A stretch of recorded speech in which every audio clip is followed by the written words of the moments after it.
This story begins with a man asking if this is how it ends. He confesses his apologies, acknowledging his weakness and blaming Chris for being the true hero. However, a woman intervenes, revealing that he is actually the hero named Evan. She emphasizes that they all gave their best, and if Chris had only learned swordsmanship a bit earlier, he could have achieved 9 stars and become a 10-star hero. If only that had happened, they could have prevented the end. Evan, the jack of all trades and master of all, is known as the great extra character.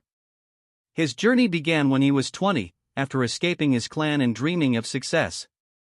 While working in the back alleys, he stumbled upon a scene of flying wyverns, the invasion of the Magic Empire by the Demon King of Carnage, the Age of Destruction.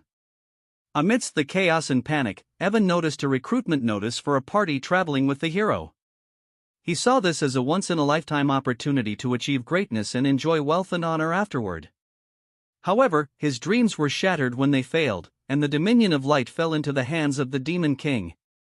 Evan expresses his wish to turn back time, hoping to select Chris as the hero. Chris questions his meaning, stating that even if he could turn back time, he wouldn't relive this suffering. He believes that one life of suffering is enough, and there's no point in daydreaming about it when the world is about to end. As they all gaze up at the sky, the impending doom hangs heavy in the air. He declares that this is truly it. In his next life, not that it exists, but if it does, he hopes to be born into the family of a wealthy nobleman. That was his final thought. The scene shifts to a later time as he gazes down at his hands. He reveals that he has actually regressed and been reborn into the body of a young master of the Magic Empire. He introduces the place he now inhabits as the Dark Magic Clan. As the name suggests, it is one of the 12 clans that support the Magic Empire. From what he has gathered, he has regressed 15 years into the past to reiterate. He has returned to 5 years before the onset of the Age of Destruction. And here he thought he had experienced everything in his previous life. He never imagined encountering demon beasts tending to a garden. Moreover, he is certain of whose body he is in. His name is Christian von Baron-Khazar, so we see Chris conversing with a fox woman as she regales him with tales of a fiend with the middle name of Von. She explains that the house of Count Khazar is a branch family of Baron County, or the Dark Magic Clan. Chris inquires about its relative strength, and she responds that it is not weaker. While it is a branch family, it maintains good standing within the Dark Magic Clan. And not to mention, they are incredibly wealthy. He doubts that he will find anyone within the Magic Empire who is unaware of them and that they have 2 potential successors, but the eldest son, Christian, is a real bastard among bastards. He always goes around causing trouble. Count Khazar eventually gave up on him, but this is old news at this point.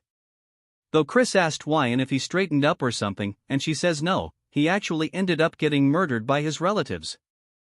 Back to reality, Chris is sweating bullets. Then he says that he just wanted to become the son of a regular old rich family and wonders why he just had to regress here, why he had to be this person of all people since he is destined for death. And he starts wondering what he did so wrong, telling himself to think he awoke in this body with a coin incidentally similar in name to his. It's only been 3 days, and that he's going to die in 2 years from now. The fact that he was eliminated within the house of Count Khazar, a family that places great importance on honor, it probably means that he was an absolute trash human being. And if he just stays nice and quiet, he might be able to avoid his death. But he says that since he's woken up as a rich kid, he should just take care of himself and enjoy the wealth and honor. But he hits himself with a reality check, hitting his forehead, saying there's no way that'll happen. And that Ragnarok, the end of the world, is also the reason that the Demon King of Carnage started the war. It was to put humanity up as a sacrifice to complete Ragnarok. And it was already too late by the time they realized it. And both the Dominion of Light and the world met their ultimate demise. So if he wants to survive, he needs to stop the apocalypse as well. And the Demon King of Carnage is one thing. Considering he was the one to actually start the war, the bigger problem is that the countless number of fiends of the Magic Empire are loyal to him. To stop this, he needs to become someone more powerful than the Demon King himself. At this rate, there's only one way for him to actually accomplish this: he needs to become the Demon Emperor and sit at the pinnacle of the Magic Empire. He's been given 5 years before the Age of Destruction begins, and he might as well give it a go. And if he succeeds, this entire empire will become his.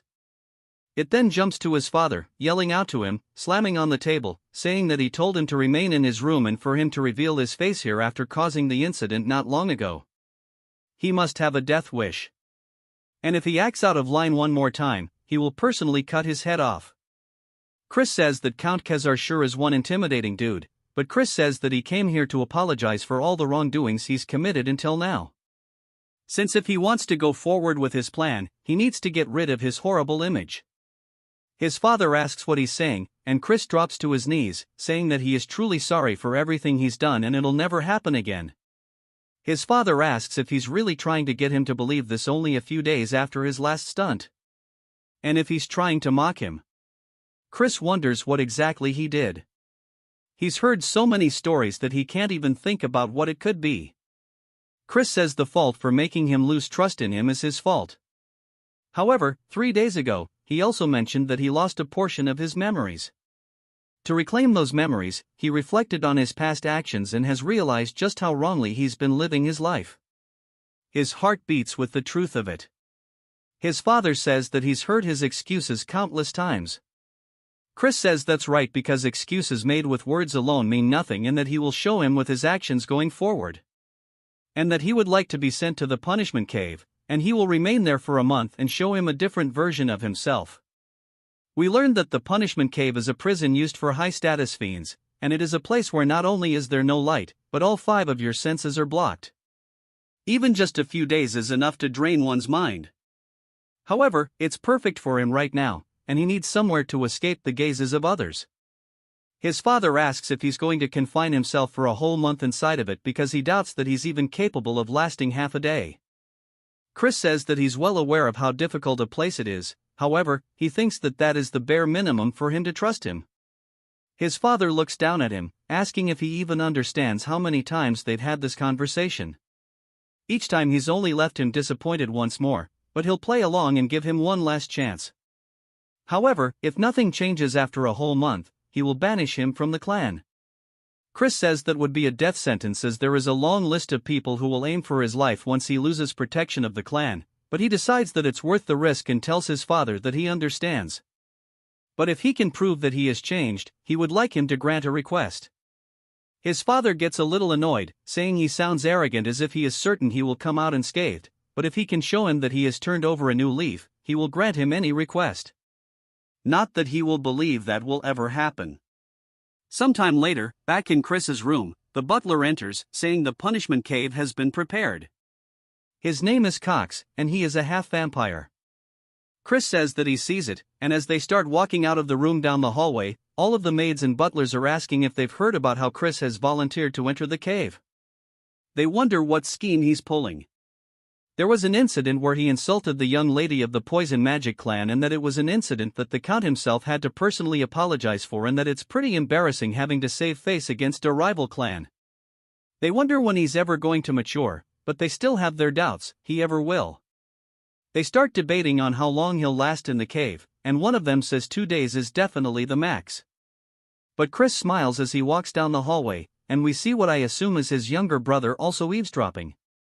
It then jumps to the punishment cave, and Cox tells him that they have arrived. Chris looks up at one of the statues outside of it, and it turns out it's not only a statue but rather a Death Knight, which is a guard, and he says this is pretty fitting of the Magic Empire, but he doesn't care as long as it stops people from entering the cave. We then hear his little brother call out to him, and when Chris turns around to see him, he says this is a familiar face. He is his biological younger brother and a model student. His name is Thurn von Baron Kezar, and we see him instantly pull out his rapier, thrusting it towards Chris's throat. He stops just shy, but Chris doesn't even flinch. As he looks down into his brother's eyes, internally he's panicking, saying that scared the hell out of him. And he asks his brother, Thurn, what business he has with him, as it doesn't look like he's here to wish him farewell. Thurn says that he's sure he knows that he is a disgrace to the family, but if he sullies the honor of the family again, he will kill him himself. He asks if he understands that this is his final warning. Chris says he sees it must be him who killed Chris in his last life and he's personally met Thurn before during the Age of Destruction. He was a fiend famous for cursed magic. Chris says that it seems like he was cute while he was a kid and he seems to have trained diligently at this point too, but he's nothing more than a brat against him who has seen the worst the Age of Destruction had to offer. As he tells his brother to remove it, Thurn asks him what he just said, and Chris says that he understands, so he should get going. Thurn tells him that he's serious, but Chris completely ignores him, entering anyway, leaving it just awkward as hell outside. Thurn starts yelling, asking Cox what the hell was with that attitude, but on the inside, as Chris is walking forward, he looks around, saying that he can't actually see or hear anything. There's only the faintest sensation remaining around his fingertips, and he bets that is on purpose so that prisoners can feel the objects they bring in or else they might starve to death. An ordinary person would quickly feel mentally drained. In such a place, however, that's irrelevant to him as he's experienced worse during his time as a treasure hunter, and blocking off the five senses is something he's wanted since it will let him see further into himself. Without it, he can't overhaul this broken body. Of course, it also requires a lot of time and luck, but with the medical skills he's suffered to master as the divine doctor and the bone compression art he modified from the circus and finally the magic stones of different properties, it is certainly doable. He honestly thought he wouldn't be able to get a hold of magic stones since they are expensive, but he guesses this is the niceties of an elite clan that heeded his request, even though he's a good-for-nothing yet. In his previous life, he and Evan struggled to obtain them as they had to slave away in the mines. The start will be with the white magic stone, which will purify the toxins. It is a boring but essential stage. It requires him to tediously clean away any toxin buildup across his body with white mana. Even the smallest mistake would cause great pain across his whole body.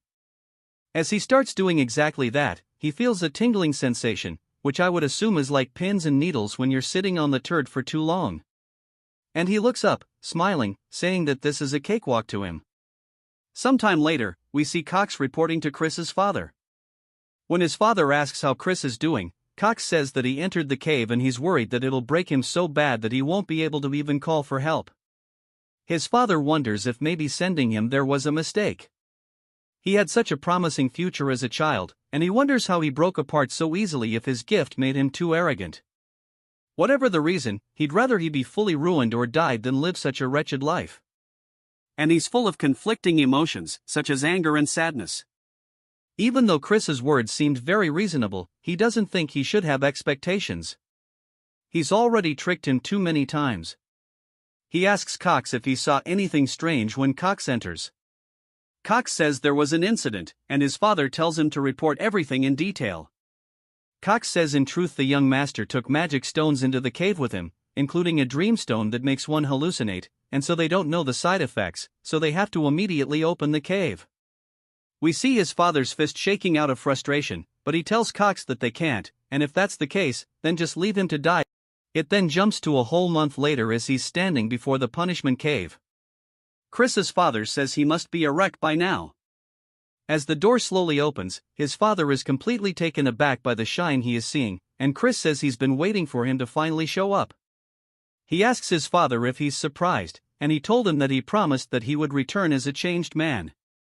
His father starts to tear up, saying those are eyes he hasn't shown him since his childhood, and his father says this means he's actually endured it. Chris laughs, asking if that's a compliment, and his father tells him not to get on his high horse from something that's minor, as he doesn't trust him still. Chris says that just means he has to work harder, and he must think that he barely endured the cave, but that's not the case. Chris was so busy training that he had no time to be bored. Firstly, he made himself the optimal body so he could master swordplay, and thanks to the white monostone, each and every cell in his body was basically bursting with life. Furthermore, the Dreamstone was a game changer. Cox asks if he was really going to take that into the punishment chamber, and Chris says that he's glad he was stubborn about it. Thanks to the hallucinations he drastically reduced. At the time it took for his metamorphosis, and on top of that, he created 2 cores.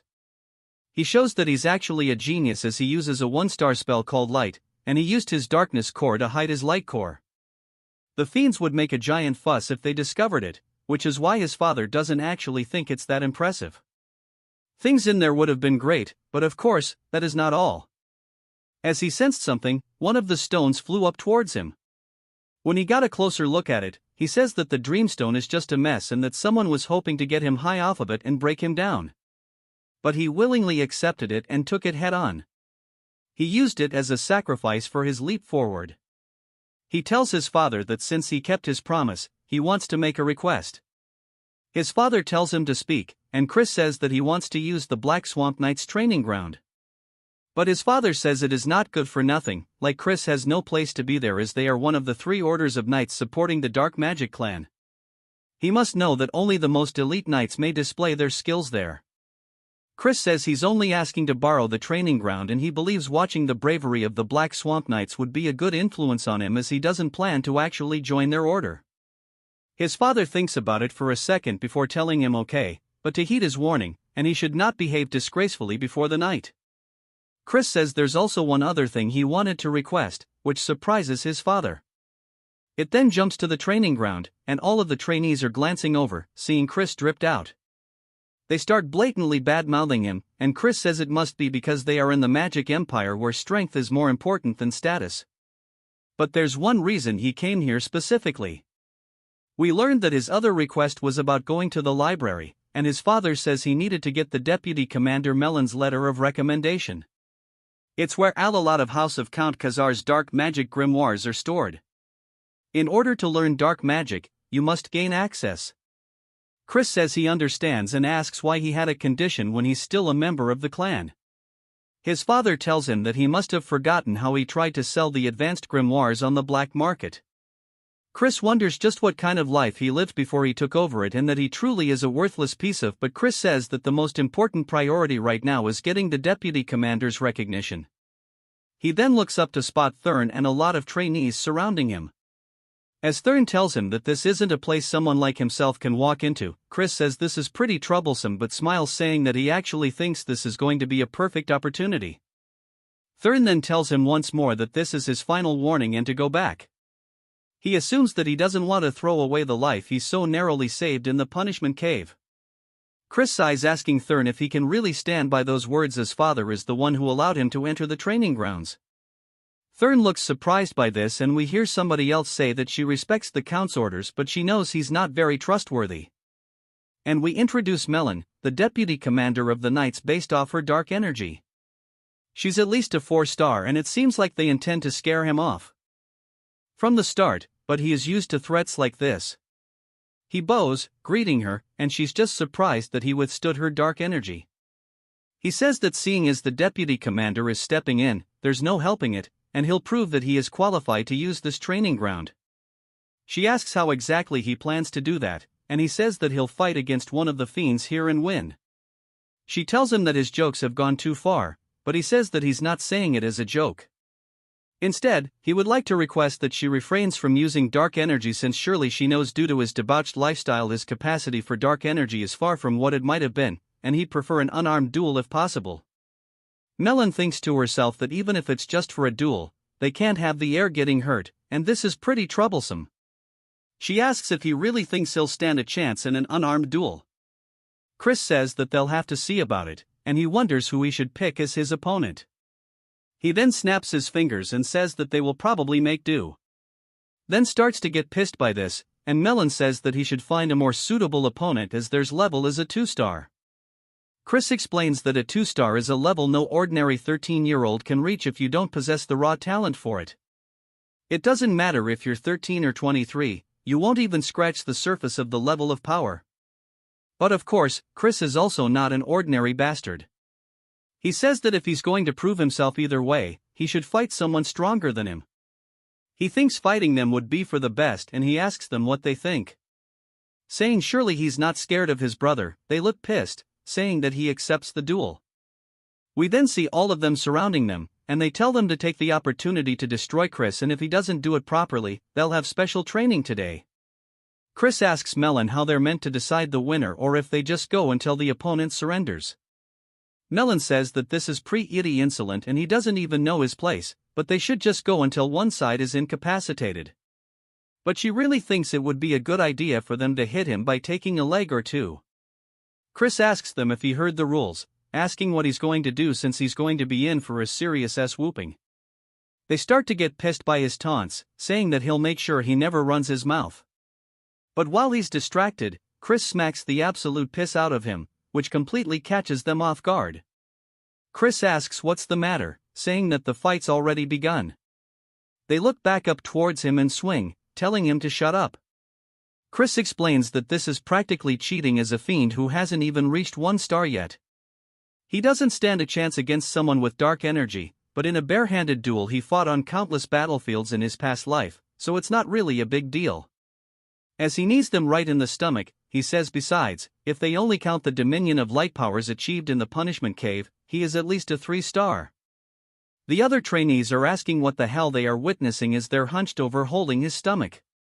Chris asks if he's crying and if he wants him to blow on his boo-boo, just straight taunting his little brother. Thurn starts asking him what trick he pulled, but of course, Chris is satisfied, saying that seeing him in this state is refreshing. There's nothing like a trick here and that his brother is just a bit too weak. Thurn starts to get pissed, but Chris continues taunting him, saying that he's so quiet he can't hear him. A black aura then starts to envelop his hand, and he dashes forward, telling Chris he's going to kill him. Coming in for a left, Chris dodges the attack, saying he's pretty fast though. This is the spirit he was looking for. As Thurn continues punching towards his face and missing, Chris says this still isn't enough. As he raises his hand, cutting off the aura from the rest of his body, even Thurn realizes that his dark energy is starting to dissipate. Chris hits him with an uppercut, saying that fighting is all about instinct as his eyes go white and he falls to the floor. The rest all look surprised and they start wondering if maybe they let his guard down, saying that maybe he would throw his dark energy because he was worried he would hurt Chris, otherwise, it wouldn't make any sense. But Melon seems to have a better understanding as she's genuinely surprised. Chris says with this, surely he's proven he's qualified, and Melon says yes. Chris thanks her and puts on a calm demeanor, but in reality, he's just hella glad that it worked, saying that now he's going to devour everything, swordsman and magic alike. It then jumps back to the house, and Chris explains that he has reached 1 star in dark magic since he's still not fully accustomed to handling dark energy, and there was a lot of residue left over by Christian. It took longer than he expected. As for wielding the power of light at the same time, he'll need to raise his level further for that to be possible. He rings the little bell only for a woman to slowly appear in his room, asking if he called for her. We are introduced to Mary. His sign maid. He says he can't believe they are using a high-level evil spirit, a banshee, as a maid. And admittedly, though, it was due to Christian's constant troublemaking that they couldn't. He says he'll definitely replace her, lady, and he tells her to just give him some juice as he'll drink it and then leave to train. She asks if she should prepare it with human blood, but he tells her just to make it with strawberries. She tells him that blood juice tastes super good though, and he tells her that he wants strawberries. She continues, and they have a little bit of banter back and forth sometime later. As Chris is heading out somewhere, we hear Cox yelling out to him, asking if he's going to train even though it's so early. And then he worries he is just pushing himself too much. Of course, he's pleased and proud that he's so diligent as he believed in him even when everybody else didn't. Chris says to get a load off this guy and then starts to release some killing intent, saying that he never asked him to believe in him and asks who he is to decide whether he should believe in him in the first place or not. Cox is startled and then apologizes for overstepping his boundaries and then tells him to have a good training session. As Cox leaves, Chris says that there's something really fishy about this dude at the training grounds now. Chris says that everybody here has way more doe-eyed looks than before and that now that their guard is down, he wants to try to win them over little by little.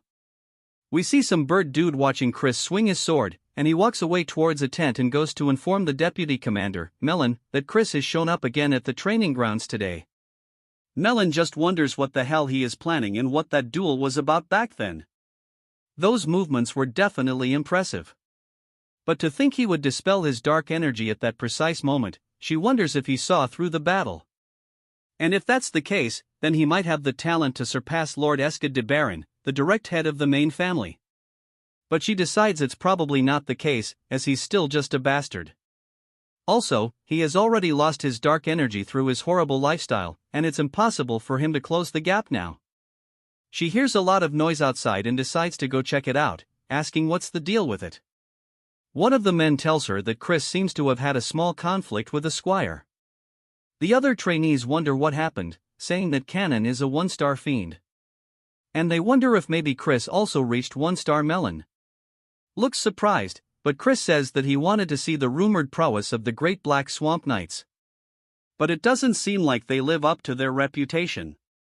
Asking if there's anybody else who wants to stand up, she says surely they're not a cowardly order of knights. They start to get frustrated by this, and one man steps forward, introducing himself as Tauren. Chris says that they fall right into his trap, gesturing him to go ahead and attack. And Tauren leaps through the air with his sword overhead. Chris says he never expected them to obediently teach the knights secret techniques to him. Since that's the case, he has no choice but to steal it this way. As he starts fighting back, Tauren's blade, he starts taking note of how they hold the sword in their footwork, saying that this is the mud swordsmanship he's only heard about in rumors.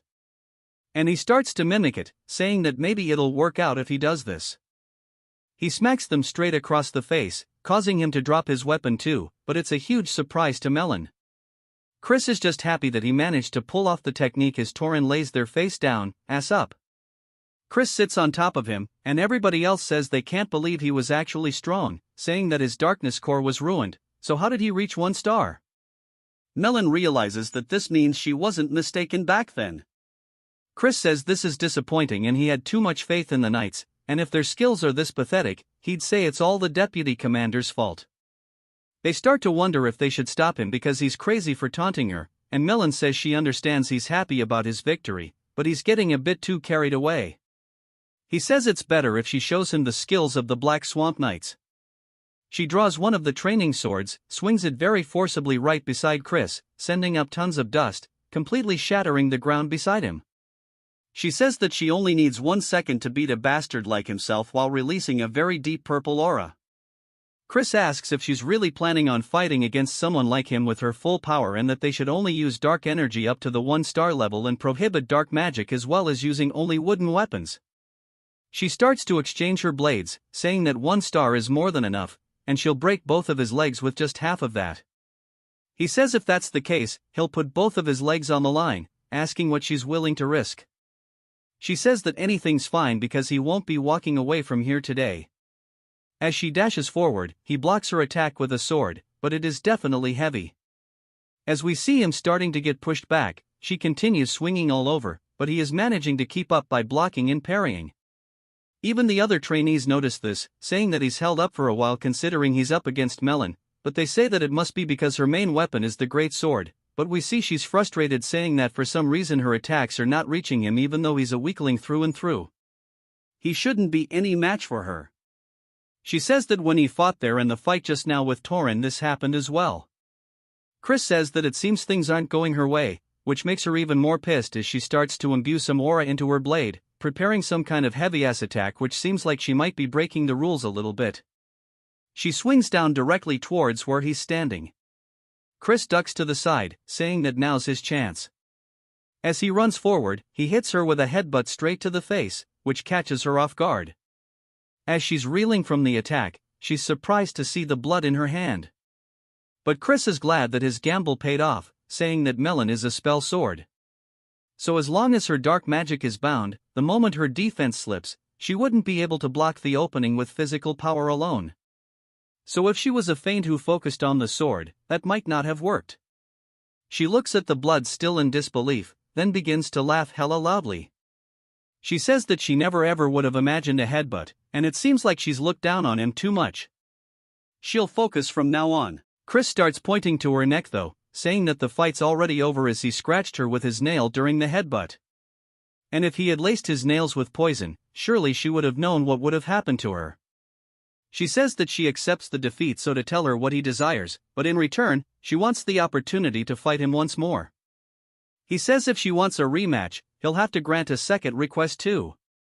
She says she'll do anything, and he walks close, saying that if that's the case, once he's right into her face, he asks if she would kneel before him. She's surprised by this and says that surely he understands that is an impossible condition to meet. Her loyalty lies with the main family of the dark magic clan house, Baron. He says, of course, he knows that she is here on an excursion from the main family. However, all of this itself would be resolved if he were to become the young lord of the clan.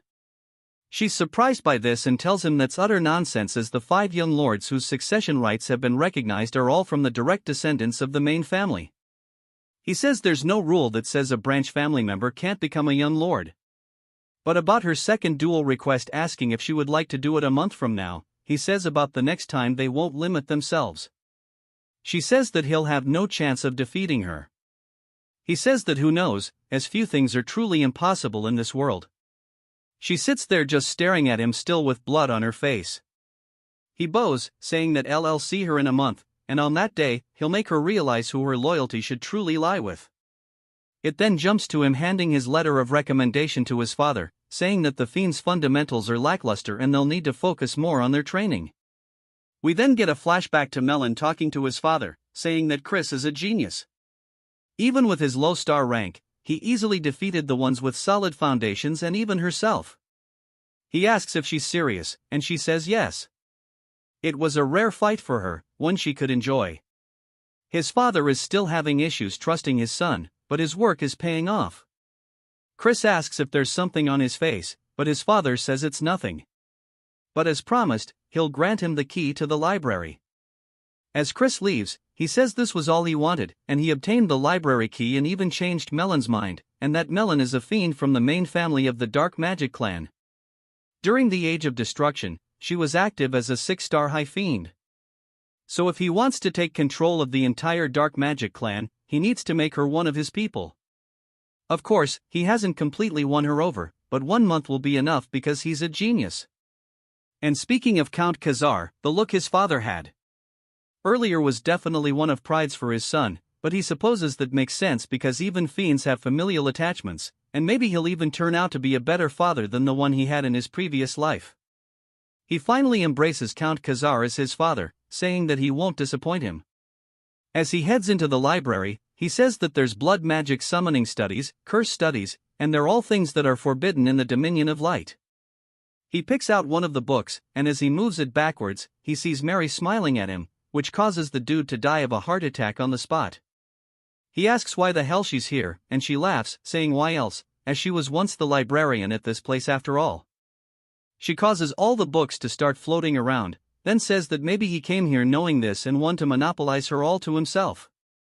He tells her to shut up, and she says that he's making her heart go crazy with such direct language. They continue their banter a little later. Mary tells Chris that the grimoire he has chosen contains a 4-star dark magic called Binding Seal, and as he is now, he won't comprehend it. Chris closes the book but tells her it's fine because he's a genius. She clearly doesn't think that's the case but pretends by saying that not only is he handsome but he's also a genius, and that's truly super. But he can tell that she's forcing it and tells her to stop doing it. She asks if there's a reason he specifically chose the book, and he says of course, as he needs to catch a rat. A little while later, as he's training with everybody else, he explains that the first potential rat is then no one in this house despises him more for being a good-for-nothing, and the second potential is Cox. Even though he's not a descendant of the clan, he has free access to the punishment cave, and fiends prioritize power over social status. Yet he circles around Chris, sucking up to him. It could also be a third party he is not yet aware of. Whatever the case, they want to see him in ruins, seeing how they provided him with a dreamstone in the punishment cave. He wonders if maybe he should act like the bastard they want him to be. And then whoever looks happy with him acting out would likely be the culprit. He screams, saying that this training is way too hard.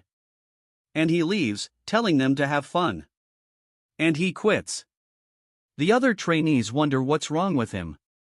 And then we see him breaking a plate at dinner. And his father yells at him.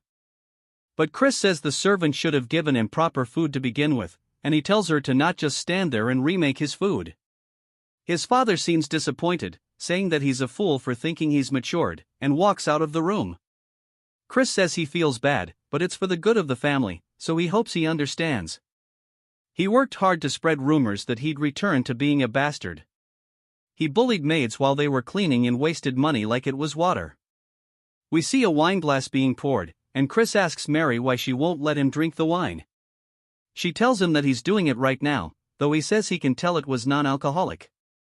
She says that since he's underage, he can't be drinking, and he asks why that matters since he's still good for nothing.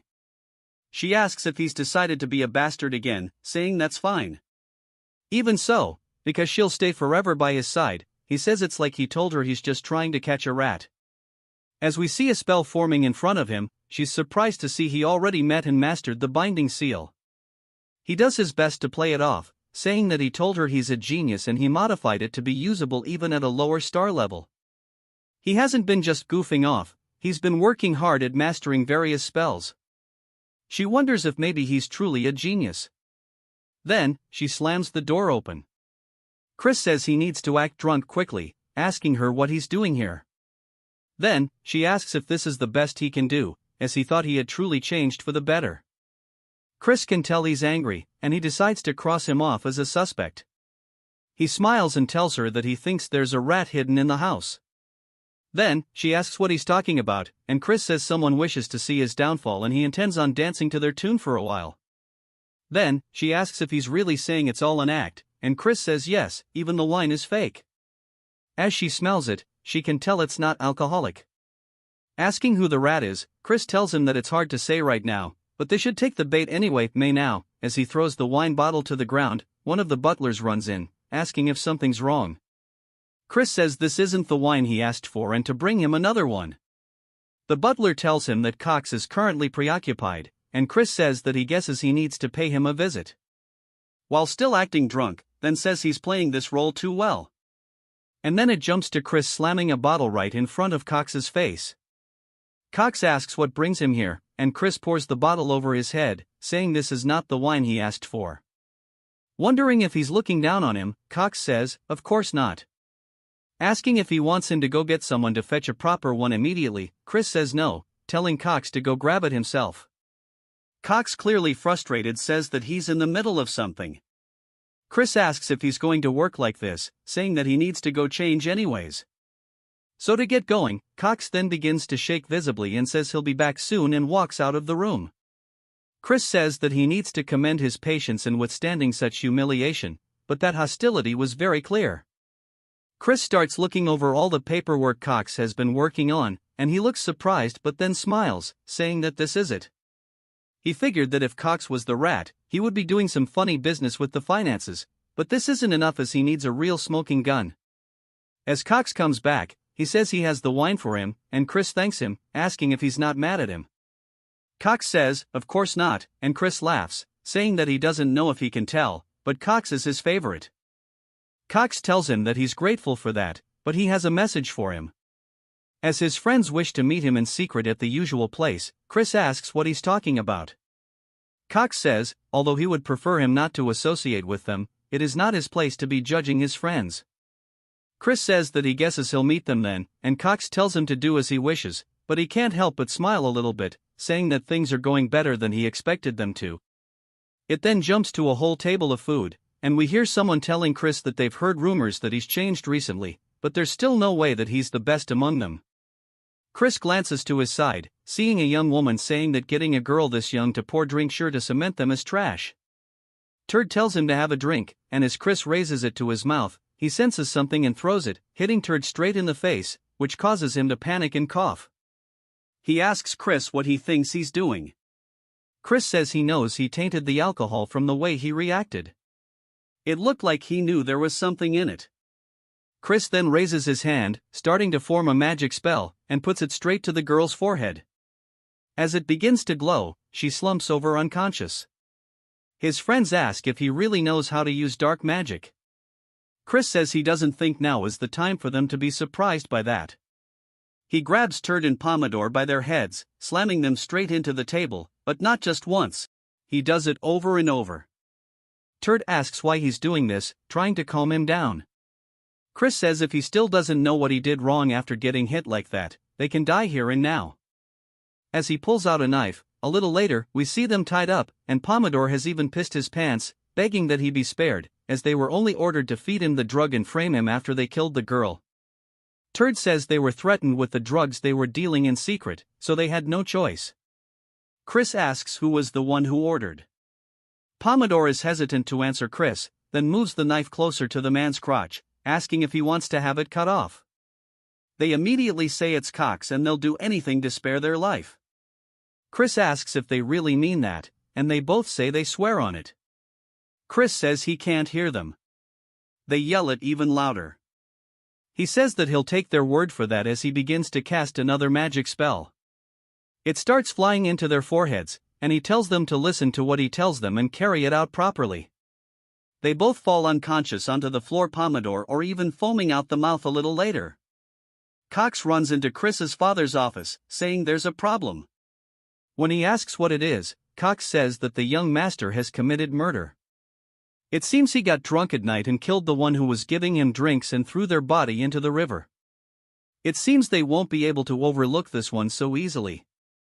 Asking him what they should do, Chris's father tells Cox to bring him to the Fiend Court as he invokes his immediate trial. Cox smiles, thinking that his plan is going perfectly.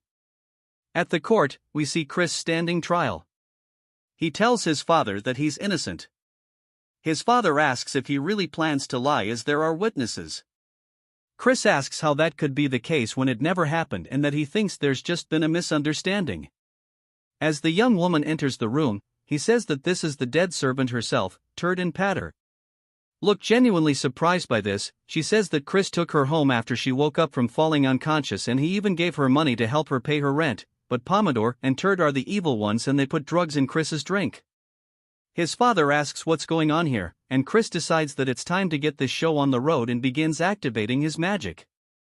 Turd says that it's correct. They gave false reports, and Pomodoro says it was because they were given orders by the butler Cox to frame the young master. Cox starts panicking, asking why that kind of trash they're spewing, and that this is slander, and that Chris and his friends are trying to frame him. Cox also tells Chris that the joke's gone on for too long, and he's crossed the line, but Chris knew he would react this way, and he says as the victim of this incident, he would like to request one thing. His father asks what it is, and Chris says that he wants him to act as a proxy of his authority to directly question Cox. His father looks a little confused but decides to go along with it, saying that he'll leave it to him to head the defendant's stand, but to know the moment he acts in a way that is inappropriate, his authority shall be revoked immediately. Chris says that he'll finish this quickly, and as the representative of the great ruler of the magic empire, the Demon Emperor, and as a member of the dark magic clan that governs the eastern region of the southern magic kingdom, and as a representative of Count Khazar, he will now question the defendant. He asks Cox if he swears that he will only answer with the truth to his words. Cox says that he will, and Chris says that as a representative of the Demon Emperor, he asks if he swears to only answer the truth. Cox says that he does, and then a magic spell begins to flow towards his forehead, causing him to hold his head in pain. He wonders what the hell is going on. Others start to recognize it as the binding seal. Asking how Airbrat could use a 4-star dark magic, Chris says that this was modified so it could be used at a lower star rank. However, it has additional conditions, and that is he needs the target to swear twice, and that Cox has now fallen right into his trap. Cox asks him what he just did, and Chris says that he just swore that he will answer with nothing but the truth and asks what the reason he hired his friends to slander his name was for.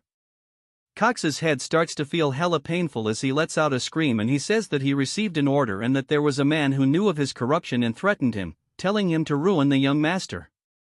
This is why from when he was young, he has been sabotaging him. Chris says that by corruption, he's talking about the embezzlement he's been committing for quite some time, and he's already seen through that as well. He leaps down, asking Cox who gave him the order. Cox says that if he says it, then he'll be in a bad position, but Chris uses the binding spell, telling him to speak now. Cox says that it was Sir Escott and that it was the second son. Cox panics and says that he needs to run away before he gets killed by him, but Chris draws the blade from the nearby guard and cuts Cox's head clean off. Much to his father's surprise, Chris says that by the borrowed authority from the Count, he has punished the sinner as Cox's corpse lies there on the floor. His father asks why this was the decision he came to, and Chris says that had they left Cox alive, the main family would have fabricated evidence and covered up his incident. They cannot be indulgent with him furthermore. He intends to ensure that everyone remembers the truth of it and that he should try to sabotage him. His father looks a bit anxious and then snaps his fingers, telling him to follow him as he opens up some kind of gateway behind him. Chris enters, asking where they are. His father says that this is a secret training ground as there are too many eyes in the courtroom. His father then says about what he said just now, asking if he means to say that Eskid will cause more trouble as a result of the succession conflict because a family's power and authority is directly tied to the successor they support. He tells him his decision was correct, but he feels that he may have acted hastily. However, with things as they stand now, they will have to support the first young lady. The first young lord isn't an option because he is a crazed, bloodthirsty lunatic. Chris says there is also another option, which is for he himself to become the successor. His father says that's nonsense, but Chris says that someone from a branch family can be recognized as a successor if they possess the necessary ability. His father says that's just a role by name alone and it is not enforced. Chris says that he doesn't really know about that because why else would he should try to sabotage him? His father says that he may have been more talented than Eskid in his childhood, but he's been lagging quite far behind him now. Chris says that he'll make quick work of catching up, but to do that, he needs his help. He wants his father to use his authority to recommend that he participate in the sacred dark rite competition. He says that's wrong too. 2 months from now, his father tells him that he'll need to be a 2-star to participate and that he only just gained 1 star. Chris says that he'll make sure to reach it within the next 2 months. Then, so surely this one time his father can help him out. Sometime later, we hear the maids talking about how it seems Chris truly has changed and they have heard that the Count himself has been personally training him. He asks if she has meant the same training that even the senior knight struggled so much with and that he doesn't know how long Chris will last. As we see Chris cutting something cleanly in half, he says that he needs to bind it with mud swordsmanship and then sever it with blackside swordsmanship.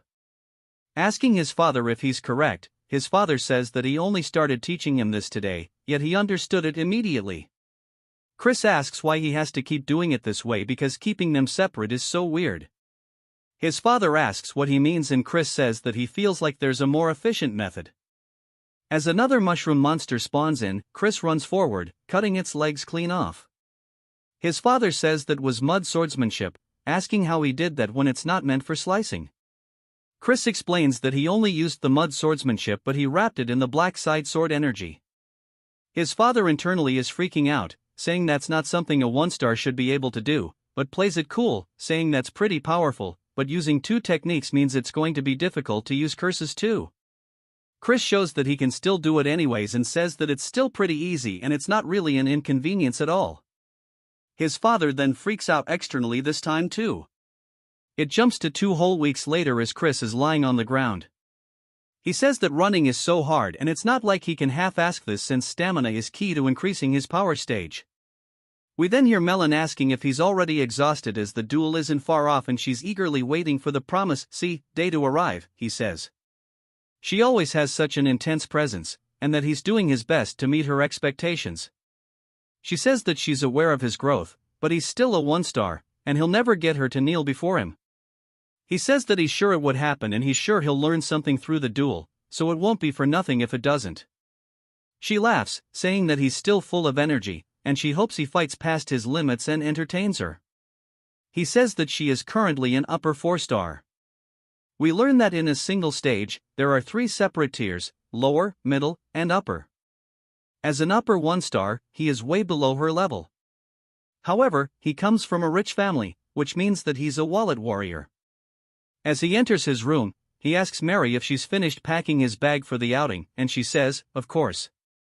And that's since it's their first outing together. She made sure to dress to impress. He says that he never said that she was coming with him, though, and she laughs, saying that he must be worried and she's going to get a heat stroke from this. And that he shouldn't care because it's her pleasure to serve him. He asks how a banshee is meant to get a heat stroke in the first place. He recalls asking his father if he could change to a human attendant, and his father says he cannot since he made a contract with Mary. And that a high-ranked banshee cannot be managed without a contract. And he asks his father if he could even tell him how to avoid the contract then, and he says that it's going to be him sharing a very deep kiss with Mary. Chris says that he can't believe Christian did this in the first place. He tells Mary that she can't come with him as he's headed to a place with lots of people. She looks so sad, saying that she was looking forward to going out. He says that it's just her spiritual energy might injure people. She keeps the puppy dog eyes, saying that she's been stuck in here for decades now, and bro can't believe that she's this sad about it. And folds into zero pressure, saying that he came along, but she just shouldn't show up around others. She says that he truly is the best being, all excited, and he tells her just to follow him. She asks where they are going, and he says that it's somewhere he can make a profit. She reminds him that he already has a lot of money, and he starts dropping his coins on the ground. He tells her to stop doing that. She says if he's not going for money, then maybe he's going for land ownership. He says that's wrong too. She asks what it's for then, and he says it's for something he used to use before. We see them in the carriage saying that he's late. Chris asks what he's doing here. Then, he says that he's here to watch over him in case he begins to behave like a bastard again. Chris tells him not to worry about it as he's merely on his way to go gambling and nothing more. He says they're fiends, so it's a given that they're close to alcohol and gambling. Gambling is something even the Demon Emperor recommends, and there's a reason that's legal. Then, he says that he should follow him there. Then, Chris asks if it's perhaps because he's worried about his big brother. Then, he freaks out, asking why he'd be worried about him. He's just concerned that he'll dishonor the family. Chris says that he was thinking for a little nerd like his brother. It'll probably be too stimulating anyways. Asking if he even knows the rules, then he says that gambling is just card games and that he's going to flatten his nose if he keeps yapping like this. Chris says that sounds so scary and says that he's going to show him that he's a pushover today. They finally make it to where they're going, and it's just a big grand building. Even Mary looks super duper impressed. Then, he says that he didn't know a building could look like this. Mary says that her heart is starting to flutter. Chris tells them to stop acting like country bumpkins and to put this on as he hands a mask to Thurn. He tells Mary that she needs to hide so people can't see her. He also wants to whisper something to her. He starts doing so as she listens, and she says that she'll go do as she's ordered and disappears. Then, he asks where he sent her. Chris says that he shouldn't worry about it and they should go in already. As they enter the area, people start to look over towards them as they walk by their tables. Some of the gamblers say they can't believe people so young would enter the lion's den on their own. Chris says that he wants to make a bet with Thurn on who wins. He'll make more money in an hour, and if he wins, he'll call him older brother for a month. Then he asks if he's serious, and Chris says yes, but if he loses, he'll have to call him the Honorable King Emperor Majesty brother. Then he can't believe he said that with a straight face, and Chris says that there's no need to do it if he's scared and offers him some money. Then instantly snatches it, saying that there's no way he'd be scared about this and that he's going to be going first and show him how easy this is. Sometime later at a table, a man is saying that it's Chris's victory and for being young, he plays quite well. He's sure that he's going to earn a lot.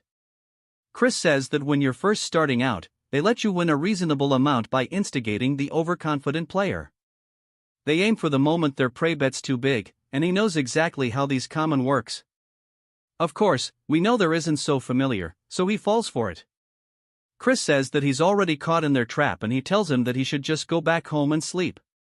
Then he says that he's definitely losing money too, and Chris tells him that he's only lost 500. Then he says that he only lost about 1,000, and everybody starts laughing at the completely justified crash out.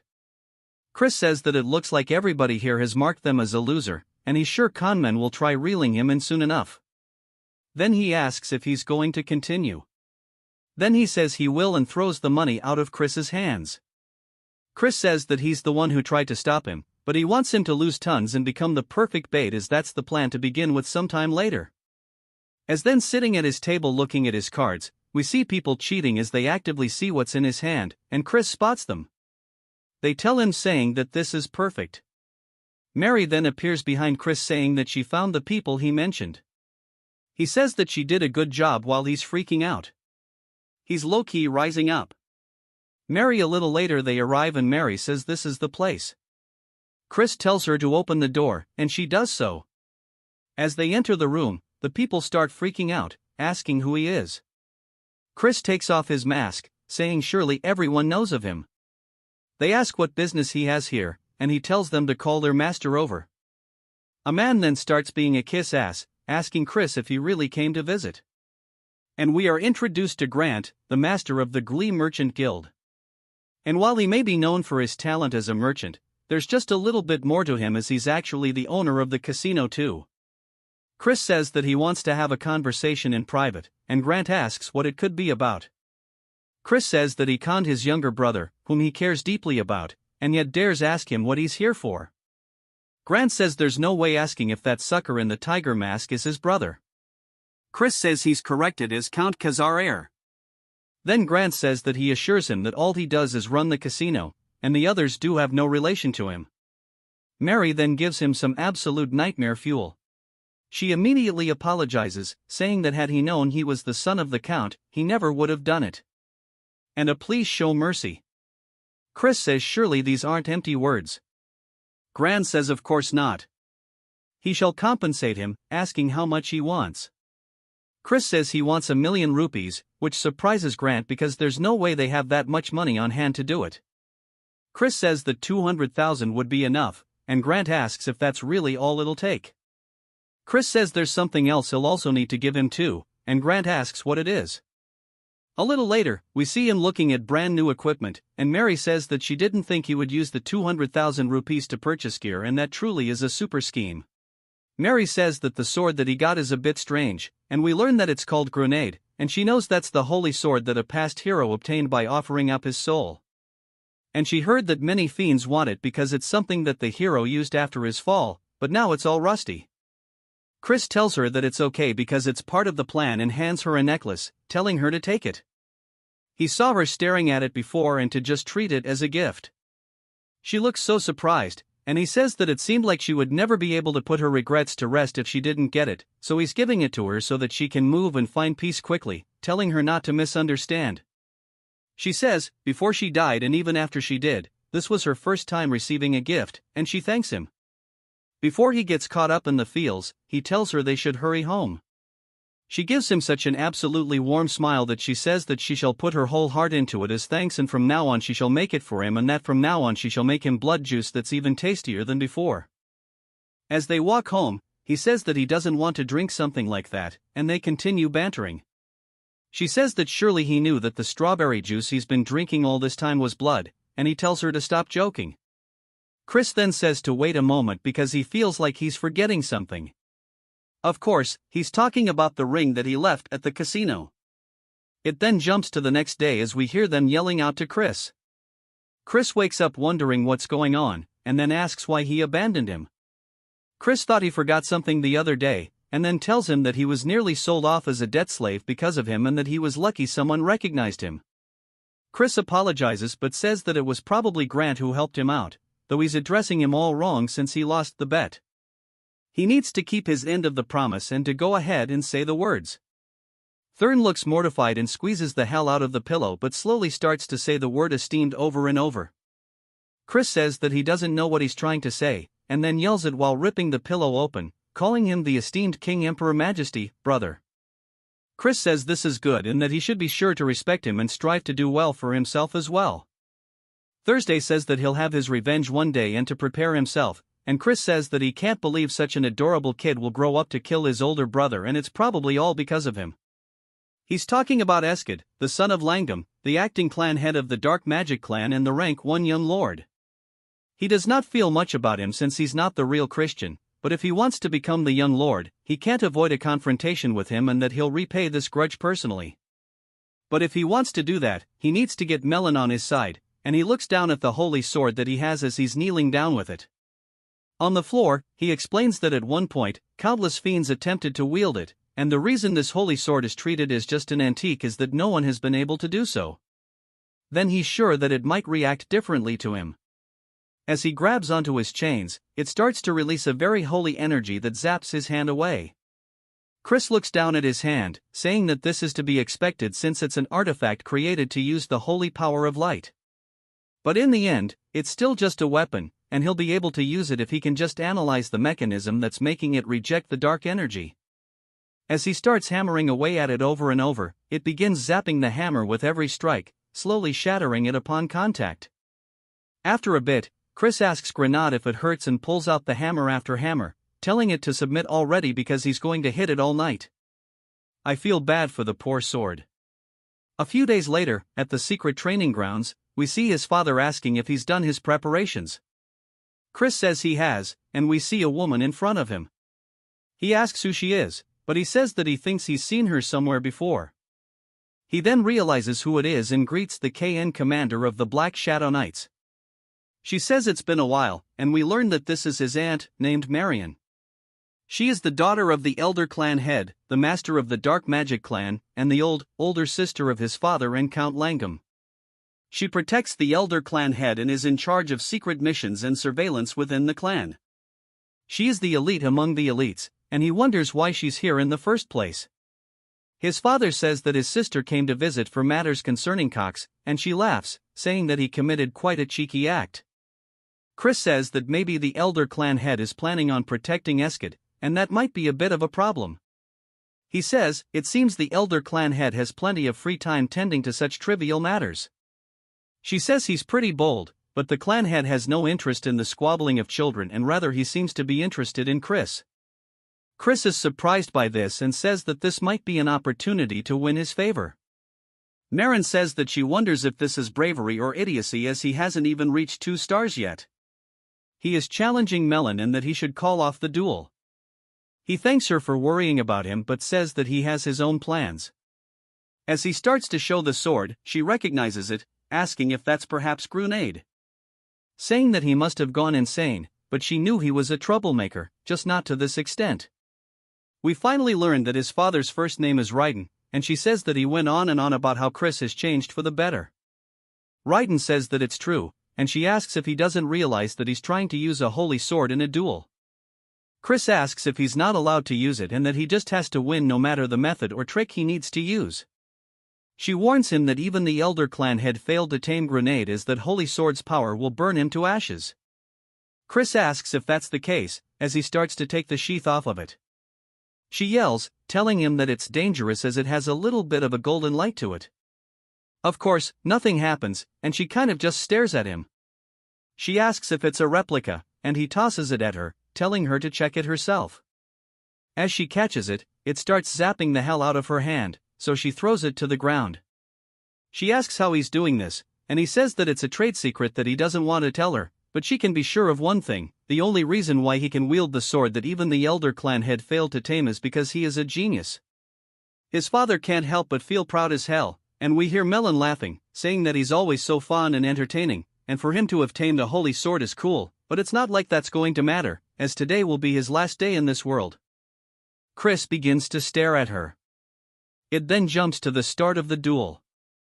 As Melon's charging forward, swinging down, Chris blocks it. He says it's just as he thought. Without any restrictions, her power and speed are incomparable to before. He won't be able to narrow this gap at all. But as she starts flying in, he blocks her attack once more. We see the holy sword starting to dissipate the aura on her blade. His father and aunt are surprised that it's opposing the dark energy. Raiden says that it seems like he surpassed her when she was younger too. Marin says that's not the end of it, pointing out that he is wielding the holy sword. As they see his hand still has the purple aura to it, but it looks like it's clashing with the sword's aura, Chris strikes back, causing Melon to block it. Raiden says that the power is incredible, but it looks like his dark energy is fluctuating a bit. Marin says that's not what's going on. He's controlling his dark energy for a single moment to avoid the rejection and response of the holy sword. Melon distances herself. Chris asks if the battle is to her liking. She says that she's been having this thought for a while, but asks if he's perhaps predicting her movements. He says that he does happen to be pretty observant, and each sword technique has a preceding position she needs to raise her arms before she can swing down. And to do that, she needs to move the muscles in her shoulders and upper body. This is something a novice and an expert share in common. She sighs, asking him how he's going to predict this. Then, as we see a green aura start to be released from her hand, it starts to wrap around Chris. She says that surely he hasn't forgotten that the Black Swamp Knights are spell swords. A giant surge of holy energy resonates from him. He says that almost could have been a problem. She asks if he had a cleansing artifact. Chris starts thanking his father, saying he survived thanks to him. But he says that should be in the secret vault. He looks confused. Chris says he can't help but be a little bit of a klepto sometimes, but having good equipment is a skill itself in a real battle anyways. He reaches into his pocket and throws something towards Melon as it explodes. She does her best to dodge whatever it is, and Chris says there's no use even if she does, as he throws another one directly towards her. This one explodes. He says that he got that artifact using the money he took from GLE, and it's pretty effective. He tells her that he knows she's alive and to come out already, as she starts thrusting her blade directly towards him. Chris redirects his blade, matching her, hitting the tip of the blade, causing it to crack until it shatters into pieces. Raiden says that he wondered why he threw that corrosion marble into the air and that it's just like he thought. His son truly is a genius. Melon then starts walking forward, laughing, and then even begins to smile, saying that this is way too fun. Asking what he's going to use next, Marin says that Melon has lost her mind and they need to stop her. Chris starts to lean backwards and then raises his hand, deflecting her attack with the most minimal of movements. He then immediately pivots his foot, getting behind her, putting the blade to her throat. And then it surprises her, and he says that it looks like it's his victory. Asking if she was satisfied with this, it even cuts her cheek a little bit. His father still just looks super proud.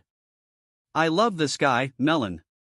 Then laughs, saying if he's genuinely asking, that she can't even calm down anymore. He then says that he wants an answer to his previous request as soon as possible.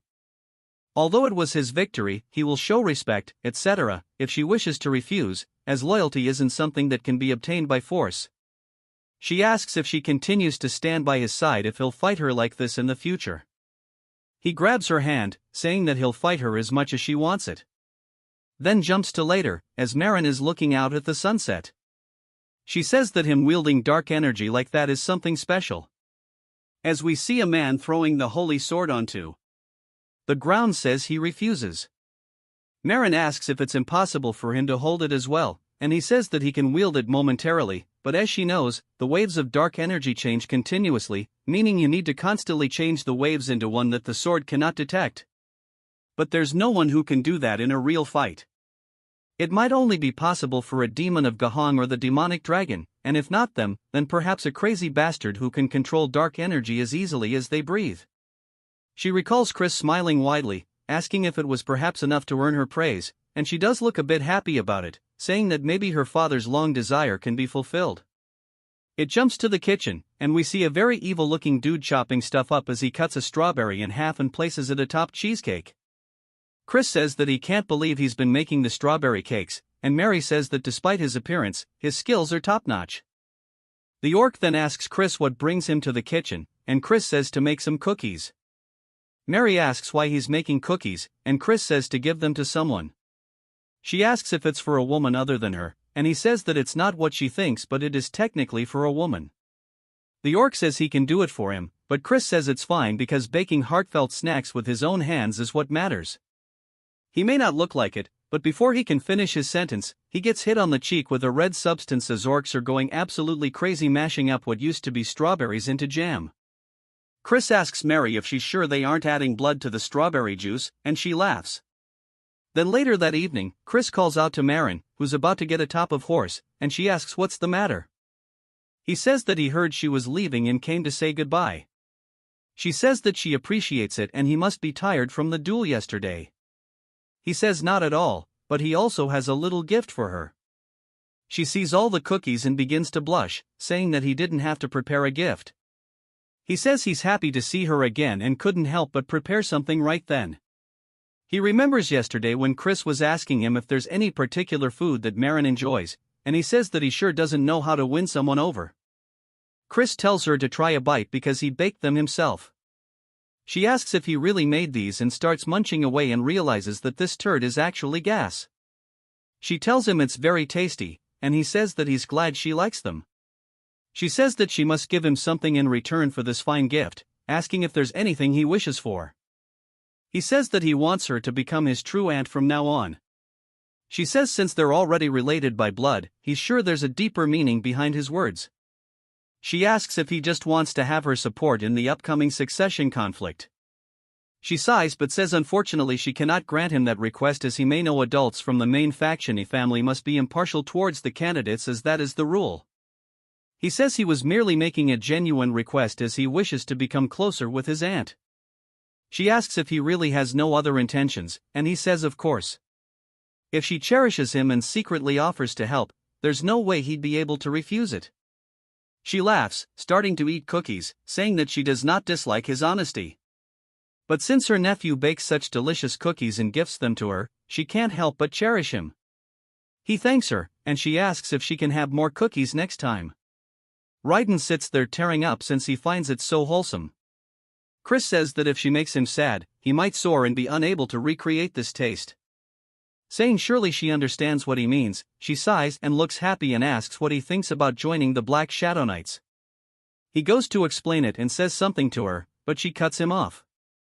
She says that he was exceptional in the duel against Melon and he may even be a greater prodigy than the Elder Clan head. However, his rivals won't be easy opponents, and she's worried that he may wither away before his talent has a chance to bloom. He says if he fails to climb up and over the mountains in this way, he wouldn't mind dying. She looks surprised by this, and he says that he appreciates her concern, but he does not think that he will lose again. She's amused by his confidence and says that for some reason, if it's this child, she'll believe him. She says that she cannot stop him from walking down this path, however, she wants to offer him a piece of advice. She tells him to be wary of the first young lady. Raiden asks why he should be wary of Juliana, not aside from the fact that she is the most gentle of the 5 young lords. Marin says that he will soon come to understand why, and Chris thanks her, saying that he'll keep it in mind. She smiles, saying that she'll see him next time, and rides off.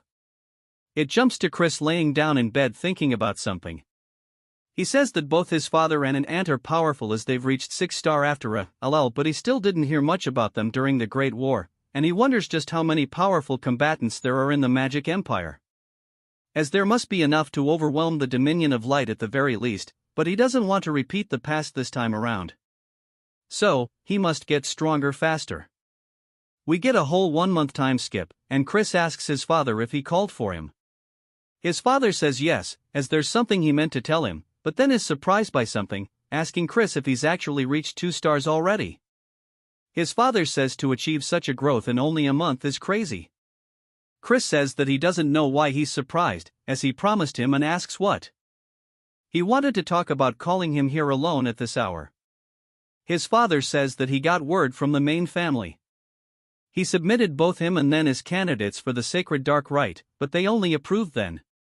He sighs, saying that the reason being was that of his frivolous spending, womanizing, thievery, and even drunk and destructive property.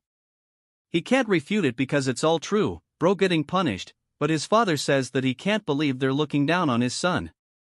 Chris asks if Count Langam made this decision. His father says no, the Count didn't have much to say after misdeed. However, it was Lion de Baron. He's a direct descendant from the main family and the star of the upcoming Sacred Dark Rite. The Sacred Dark Rite itself is a ritual where candidates take in pure darkness from the negative dimension. Since the amount is limited, candidates participate in a quasi-deathmatch to decide on hierarchy. Candidates who rank higher end up taking more darkness for themselves. And it ends up playing a tremendous role in being selected as the Young Lord, a successor to Clan C. If Lon is victorious and monopolizes darkness, then becoming the 6th Young Lord, achieving his goal, will be much harder. If that does happen, his father says that he'll talk to them again. And if all else fails, he'll even request help from Marin. Chris says that's not necessary as he'll figure things out himself. His father says that he knows he's talented and that he has changed, but he can leave the matters to the adults, bro really is just trying to be a good dad. Even Chris can see it and says that he appreciates his feelings, but he tells him that he has his own methods. Bro is cooking up something nefarious. He asks if any children of Count Taraman's house will be participating. His father says yes and that his 3rd son will be there. And that scoundrel sided with Lone, saying that he had no right to participate in the Dark Rite and he's merely a trickster who can only control demon beasts. Chris says he's surprisingly a nice father and he tells him to calm down as he simply needs to prove himself to them and that the Traman should be hosting a black pill hunt soon and he'll participate as a herder. It then jumps to what I assume is the main estate of the house. We hear Marion saying that she has personally checked on Christian as per the clan head's orders. He asks how he was and she says that he was incomparable to the others. The elder says that he finds that hard to believe, and the child he remembers was a brat who thought himself to be a genius when he was nothing but a false prodigy. She says that he's clearly different from before, and the elder says in that case he asks if she believes that the child could fulfill his long-desired wish. She explains that this wish is why her father has lived on, even refusing death through heaven-defying magic. She tells him that she cannot say, but he might be the closest to what he desires. He laughs, saying that's pretty interesting and he shall keep his eyes on him, and his participation in the upcoming sacred dark rite is unlikely. Asking if that's correct, she says that's the common consensus within the clan. Asking if he will intervene, he says that he cannot step in over such a trivial matter. Asking how someone could call themselves a fierce beast without being able to overcome such a small trial, she says that he may be a fierce beast, but he's still just a child, and she believes he should be given an opportunity to receive darkness and awaken his potential. He calls out to her in a very stern voice while glaring at her, and she realizes that she's overstepping her boundaries. He says that he's always been such a man and he's harsh to those he holds expectations for. He says that since she's willing to go so far for him, she must have taken a liking to him. He then summons someone called Blood Drinker. As he appears in the room, this is the head butler of the dark magic clan named Simon. Asking if he has been called for, he says he already knows. Simon heard it all, and Simon says that he's dead. It just needs to observe the little bastard this time around. The elder says that's correct and that he wants to know everything he does leading up to the sacred dark ritual. Simon says that he understands, but he has one question, asking if he can pull a small prank during his monitoring. Marin looks surprised by this, and the elder glares at him, reminding him not to go overboard. Simon then begins laughing evilly and says that as he wishes while leaving. Marion says that she hopes that Chris makes it through safely. It then jumps to a carriage riding through a village, and Chris says he quickly managed to reach 2 stars thanks to his talent. But despite all the training, his stamina and dark energy reserves are nowhere near sufficient, and he can't become a 3-star as he is now. He needs a black pill to accumulate a lot of dark energy in a short period of time.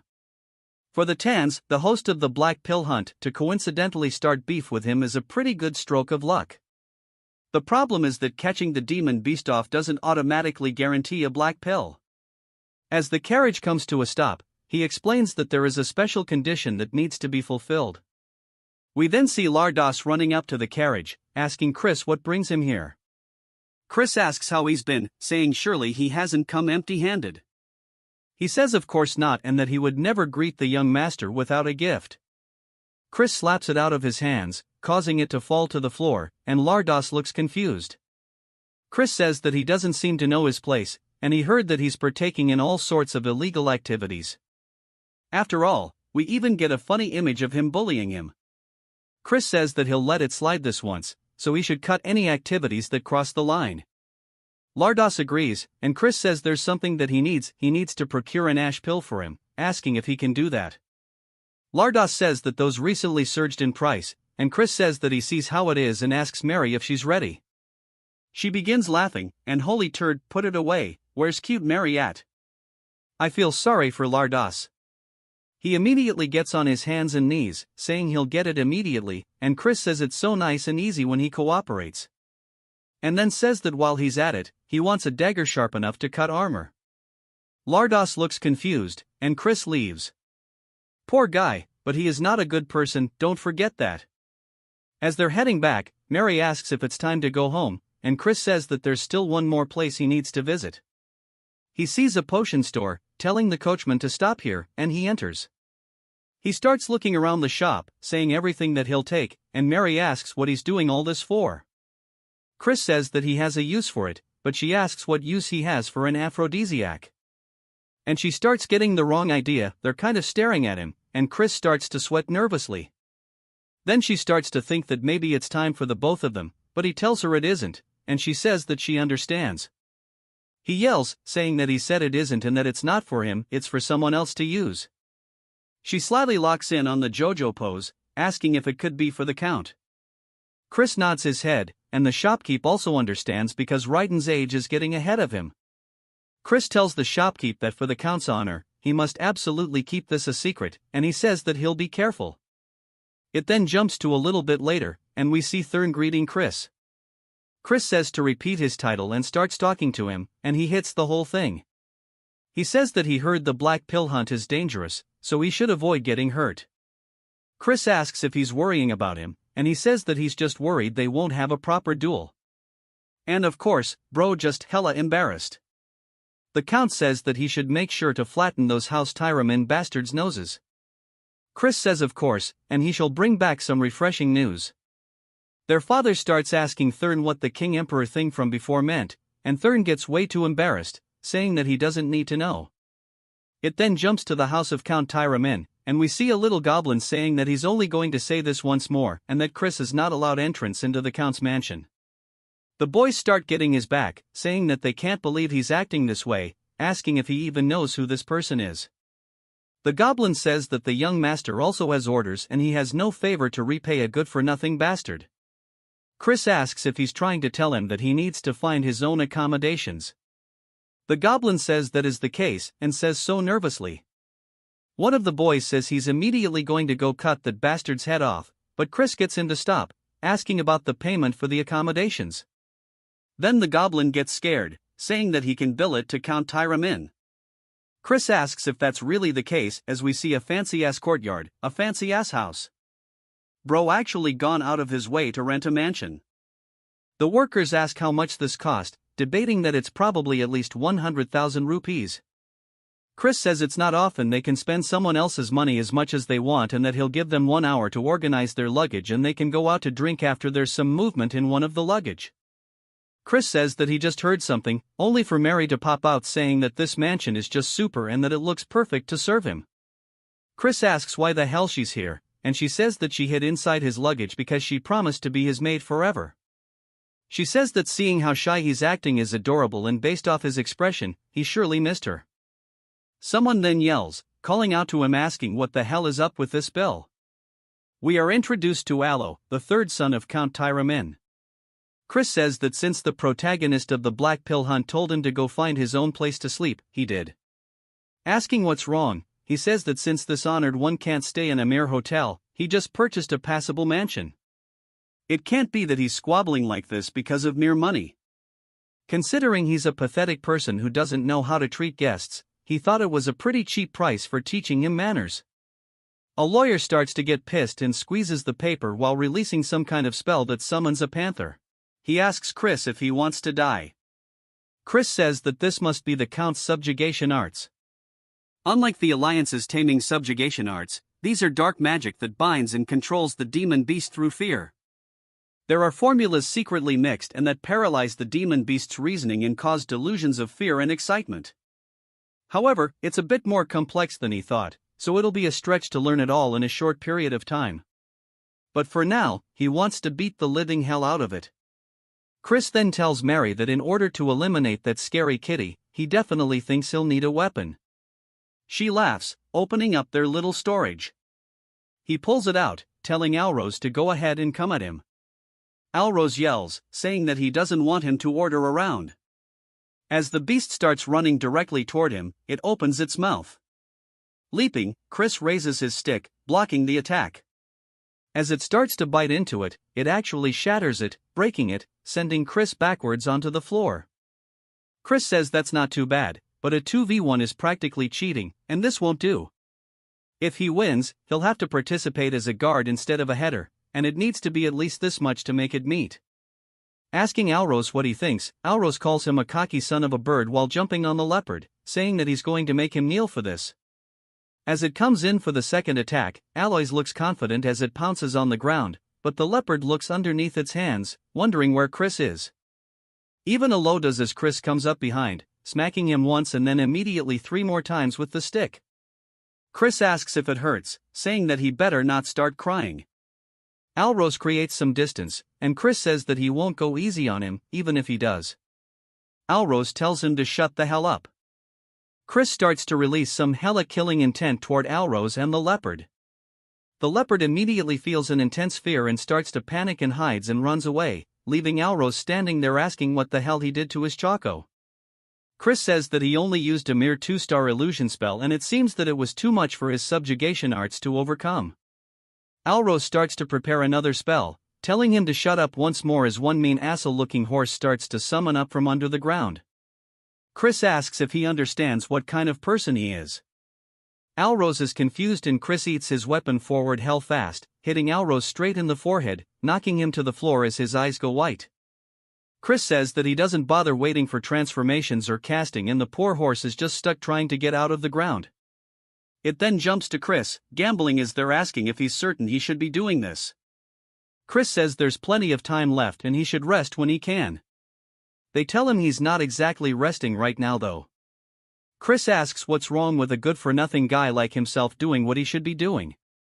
Asking Mary if she agrees, she says of course and just seems so happy and says that as long as he doesn't drink alcohol. Poor Chris wants actual alcohol, but she won't give him any. But it's not like he can say no. The goblin from earlier asks why ELO wants them to keep an eye on such a bastard. Chris says they should come join him at the table. He's sure their master won't wake up until tomorrow since he beat him to a pulp and he'll keep it a secret. Asking what they think about it, they tell him to mind his own business and he tells them to have fun watching them as they continue going all the way until nightfall. We see the goblin and the hyena dude staring down at Chris, saying that he's sure he's a good-for-nothing and it's pointless to keep watching him for any longer. As they start to leave, he opens his eyes and notices they're gone. Now, then sits up. He then looks out the window and says it's late and he should get moving. He marries the goat. He tells her that he needs to go somewhere real quick, telling her not to follow. She starts to seem suspicious, saying that she knows there's an aphrodisiac in his pouch and that she knew it wasn't for the count but for him to use. She says that she's already sad being unable to attend him in bed, but she will cheer for his nighttime activities. He says that she sure loves running her mouth at the Kitten Mountains. Chris says that this is the secret land of the Count, and the energy of demon beasts is very dense here, just as his reputation suggests, and he should be reaching the hunting ground soon. He finds it, saying there it is, but he only sees 2 guards. Saying this is pretty relaxed, and it's a good thing he learned the invisibility spell from Mary. She asks what he plans to do with invisibility magic, and he asks why she's always making things harf. As Chris starts to walk past them with complete ease, making his way deeper and deeper into the hunting grounds, he spots an altar. Saying that this is where they will hold the finale of the Black Pill hunt, and it's just as eerie as they say. We see that fox-like girl from before, saying that the way to obtain a black pill is to make a Kage offer its life to him. In other words, he must make it so terrified that it would rather die instead. Just as opposites are connected, intense fear and radiant joy are on the same spectrum in that short moment, the useless ash pill is reborn as the black pill. That's why the House of Count Tyramen, which specializes in dominating demon beasts through fear, is the one leading the black pill hunt. Chris says that he sees, and we learn that that girl's name is Lena, and he says that just as she mentioned before, he was planning to steal their ultimate technique and let the cage off run wild after giving it the aphrodisiac mixed with various stuff and monopolize the black pill for himself. But there is not enough time to steal their technique and learn it, so he has to go and do a different method. He starts to sense some kind of magic spell and turns, wondering if he was spotted, only to tell where it came from, and he realizes that he has to go check it out. As he makes his way deeper into the forest, he comes across a cave and puts on his hood before he enters.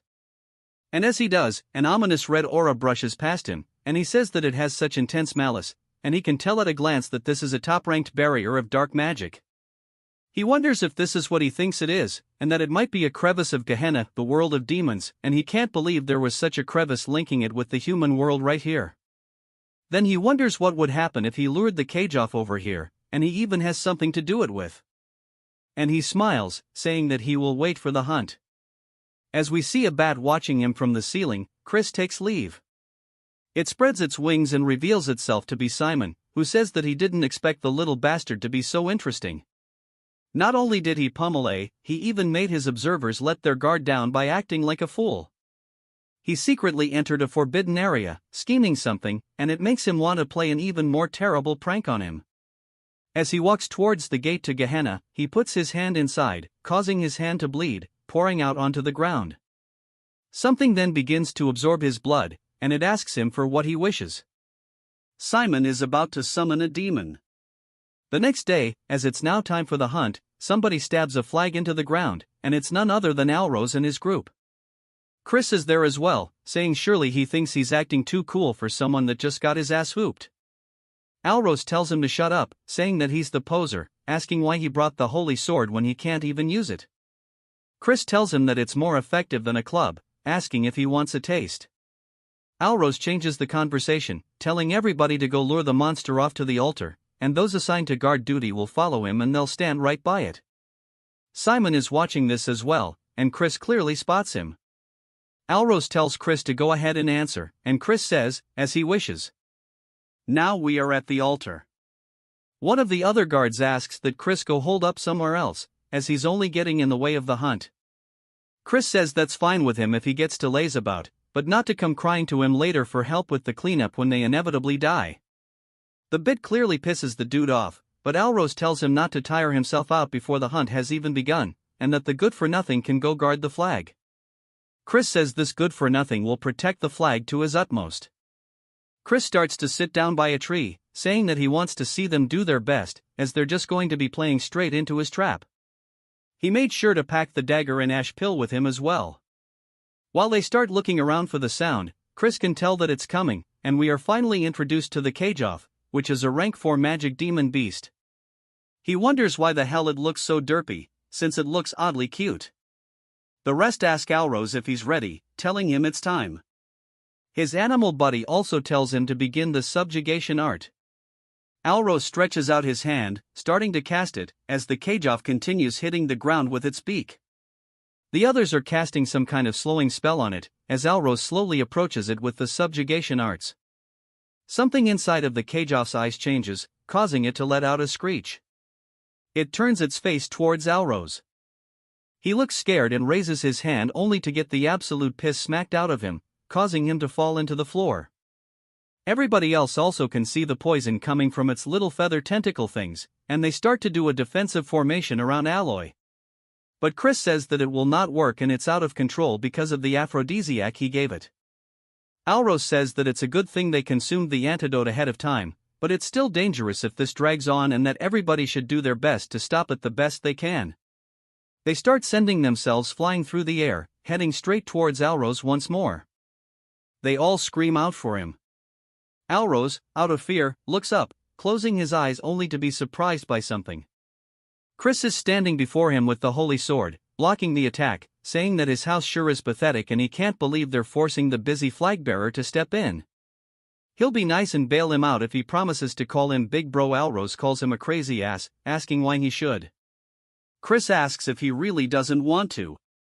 It's not like he is all the time in the world. Everybody else begins coughing due to the poison, and Alros grits his teeth, realizing he's right and tells him to help, calling him a bastard. Chris says that he better keep his promise, and he smacks the side of the Kage off the head. He then begins to use his own version of the subjugation arts, stretching around the side of the Kage, off restraining it. Alros is surprised, asking how he's using this. Chris asks if he really thought his family were the only ones who could use it, as long as it's not a secret technique, something like the intermediate subjugation art. This is nothing, as he rotates his body, grabbing onto the chains that have been created from the art. He then starts to pull back on them, kind of like reins, and jumps on the back of the carriage. It starts screeching and running, and Alros yells, telling him to wait because over there is a crevice. As he tries, warning him, Chris smiles, as he already knew this from last 18 night, he heads straight towards it. The carriage-off starts going crazy, and he says this is surely the first time it's seen the malice of Gehenna and tells the carriage-off to be terrified as its eyes, which were a very bright red, shift to a very bright yellow color instead. Chris said, now, as he tightens the grip on his dagger, stabbing the carriage off, killing it on the spot. The rest run in, asking him if he's okay, warning him that this cave is extremely dangerous, so they need to hurry up and get out. Chris tells them not to be such wimps and asks them what they should do if it turned out to be an ash pill and not a black pill. Alros starts to feel frustrated, and his boy asks Chris what the hell he's going to do about this because if he didn't intervene, but Alros tells him that this is enough and to leave it. He then calls out to Chris, thanking him for rescuing his subordinates, and they got to finish without any major injuries thanks to him. Chris is surprised he admitted that to him and says that he actually feels a bit bad now, and it makes him feel even worse knowing he swapped out the black pill. Still, he must do what he must do, and he tells him to call him Big Bro since he promised after all. Chris asks if he's going to go back on his word, and Alros says he's never made such a promise. He's 2 years older than him. The entire cave begins to shake, and people start falling over due to the intense pressure. Alros asks what's going on, and Chris starts to know what it is.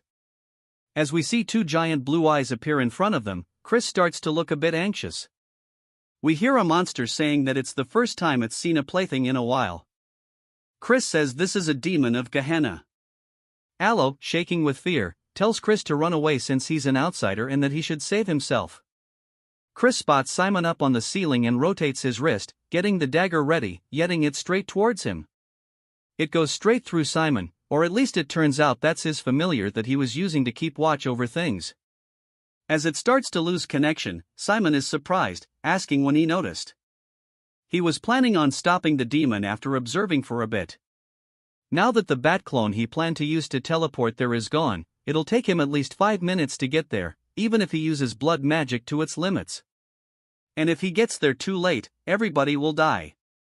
He immediately starts leaving. Turns out he's not a bad guy and he's just wanting to play a prank like he said. The demon calls that interesting, asking Chris what he's scheming.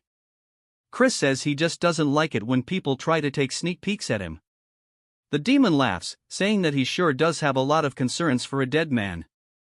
Chris says if you were to compare him to the demons he faced during the Age of Destruction, he would have to be a low-ranking demon, but he is at least a 5-star and he's not someone that he can currently face.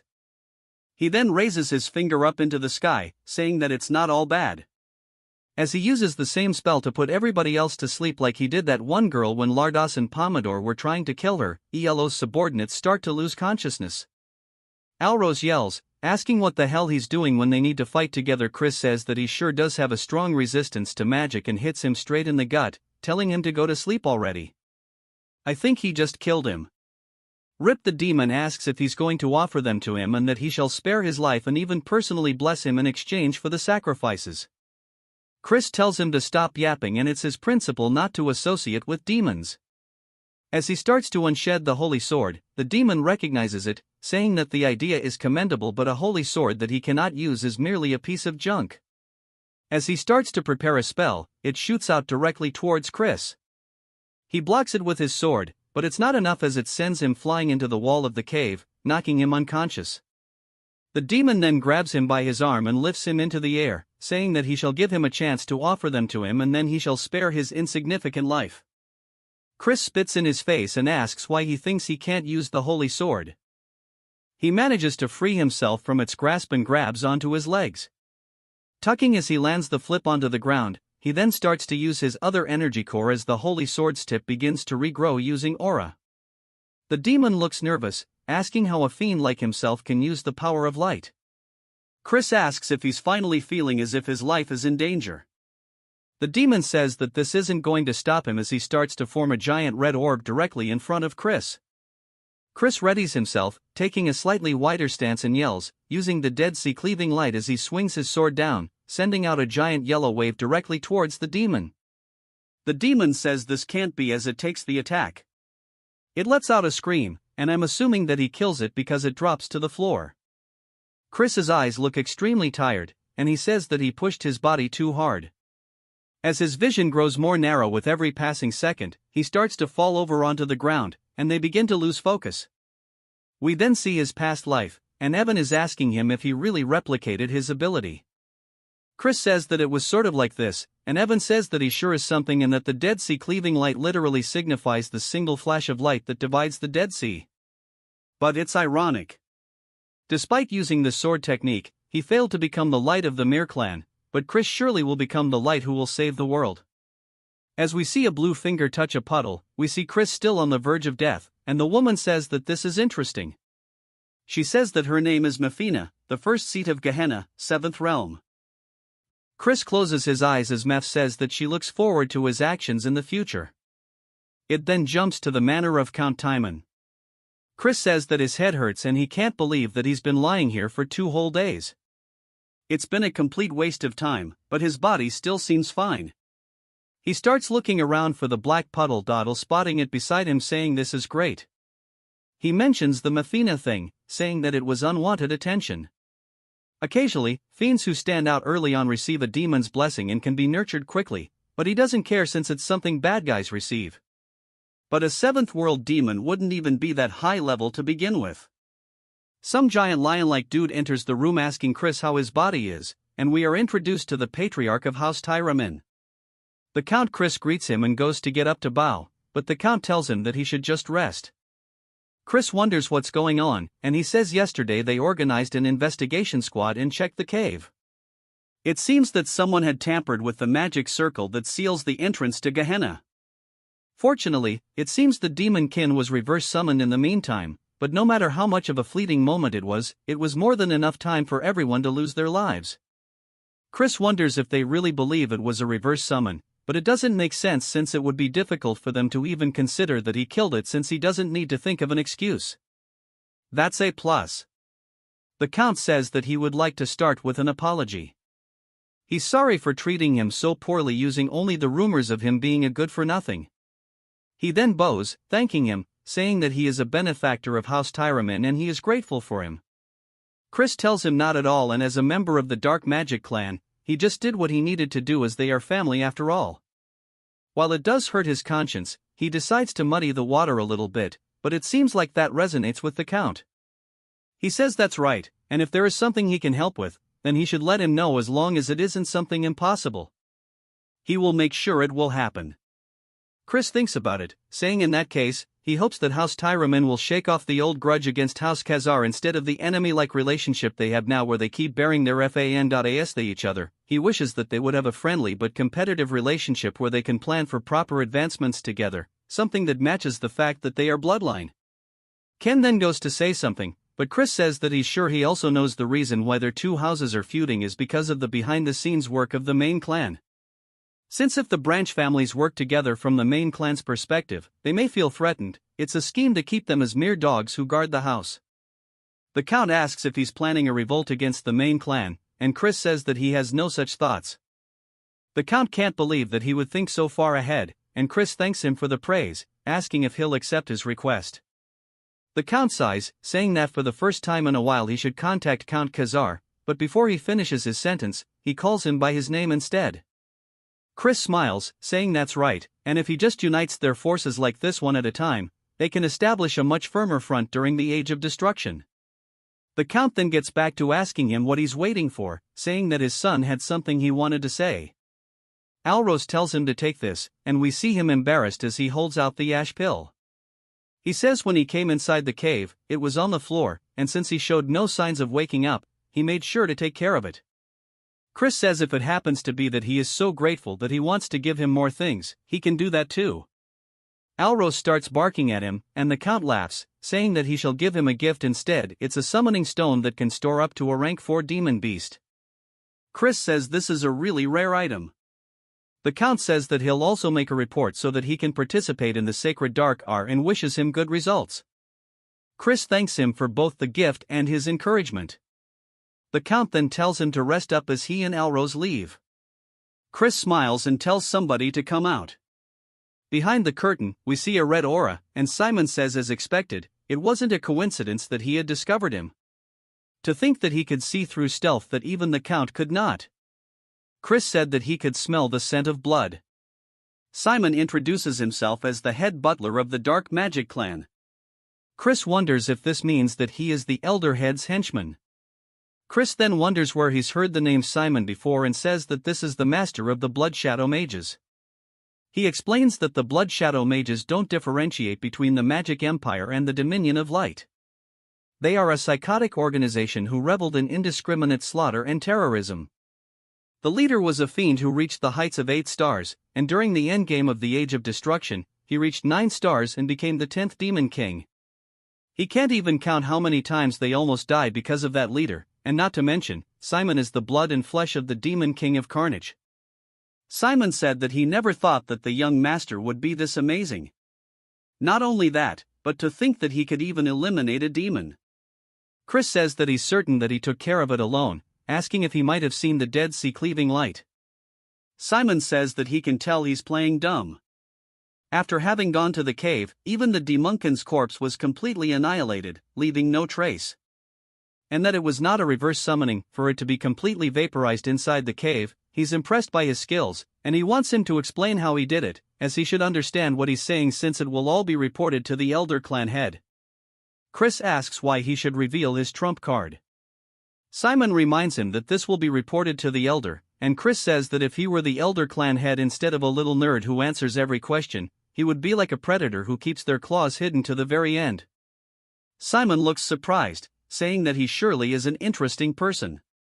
And Chris asks if he's not going to apologize. Simon asks what for, and Chris says it's normally difficult to differentiate between a reverse summoning and annihilation just using traces. That's why the Count misunderstood it to be reverse summoning. However, there must be a reason he believes it to be the opposite, and it's simple once he thinks about it, and that is because he was the summoner himself. And a demonkin summoning case where a member of the clan almost died would sure be some crazy news and might even be overheard by the Elder Clan head. Simon says that he will take responsibility, and Chris decides to keep it a secret. Instead, he should remember this, and that he owes him a big favor. Simon looks surprised, asking if this is a deal, and Chris says that it would be great if that's how he decided to understand it. Simon says that this is understood and he won't forget this mercy that he's shown him, and it was great meeting him today. He hopes to see him again soon, and he'll be counting down the days until he arrives at the main clan. Chris explains that Simon is a person who will have an important role to play during the Age of Destruction. Therefore, he absolutely needs to form a connection in order to change the future. We see Chris's luggage floating through the air as Mary says that she's finished the preparations to return home. He tells her good work, and Alrose opens the door and peers in, asking if he's leaving now. Chris reminds him to use his title, and Alrose asks what he means. Chris says that he let it slide yesterday in front of the Count, but a promise is a promise, and that he has to call him Big Bro from now on. Alrose says that he already told him he's 2 years older than he is, and Chris asks if he has something he wanted to say. Alrose says that he came to warn him. He said that they were all a family, and after hearing that, he felt that it wasn't right to do this to family and to be careful as he's already aware, but the one that was most against his attendance of the sacred dark rite was young Master Loin. He should know that even 2 stars are not of the same level between the main families and branch families. The greatest elixir, the ultimate techniques of the main family, and blessings of dark magic, the starting line for direct descendants is much further ahead than where they of the branch families begin. He's going to be easy pickings. Chris smiles, saying that he'll give him a warning as well and calls him Little Bro. He tells him not to participate in the upcoming sacred dark rite as he's saying this for his own good. Alrose says that he was only saying this out of worry and he's not letting him monopolize the pure dark energy. Chris tells him to keep this in mind no matter who his opponents are, they'll come to regret facing him in the sacred dark rite. Alrose starts to get pissed, and Chris tells Mary it's time to go. He tells Alrose to think about it and not to regret it later. He heads back to the house of Count Khazar. We see them going to find his brother but only being informed that he left for the training cave immediately. Upon returning, the butler says that he wished to train alone until the sacred dark rite. We see them finally catch up to him, and he calls him his full title, the Honorable King Emperor Majest Brother. He says that he promised him that he'll duel him once he returns. Chris is surprised by how much he's grown in such a short time and that he's already a middle 2-star, and he sure is growing quickly. He says that he's busy and needs to train. Chris realizes that he's also participating in the upcoming sacred dark rite, and that won't do. He tells him to wait for now and they can duel after he's done training and that he should train too. Then wants him to promise that he won't push it further back, and it won't be anything like last time, so to watch out. Chris says okay, and then walks away. Chris says that he sure is a stubborn brat, and we see a girl asking if he promised, and Chris says that he reminds him of her a lot. In the training area, we see Chris sitting in his bed looking down at the black pill thinking about it. He says he is half a month until the rite, and he starts to chomp into it. He says this tastes like straight ass. Then he lays down starting to actually try his best to absorb it as it floats through his pathways. He says it's more turbulent than he expected. He then starts to feel a weird sensation asking what this is and if that is light force he senses within the pill. He wonders if the elation that the monster experienced upon death became a part of the pill, and he says no wonder they are difficult for fiends to absorb. But that is all irrelevant to him as he continues absorbing it into all of his pathways. He says all that's left is this light force, and that fiends would normally expel this energy with the help of their teacher, but why should he let such a nice thing go to waste? And then he's going to take it all into his light core and absorb both of them at the exact same time. As he has both light and dark flying through his pathways, each one going to their respective core, taking every single thing this pill has to offer, Chris opens his eyes to reveal a very bright light, only to close them once more to show off the darkness. This time, and then a little later, we see a woman telling someone to enter. He says that he has a report on the investigation she requested. He says that during the black pill hunt, there was an incident where a demon kin was summoned, but he survived it. He's sorry that the investigation took longer because he had to look into the incident as well. She tells him good work, and he says that unless she has any more questions, he shall take his leave. As she's looking at a photo of Chris, we learn that her name is Adeline. We then get another time skip of half a month, and there is knocking on the door saying that today is the promised day. Chris tells him to enter, and then does so. He's surprised. Chris says that since he's coming first thing in the morning, he must be really looking forward to getting plummeted.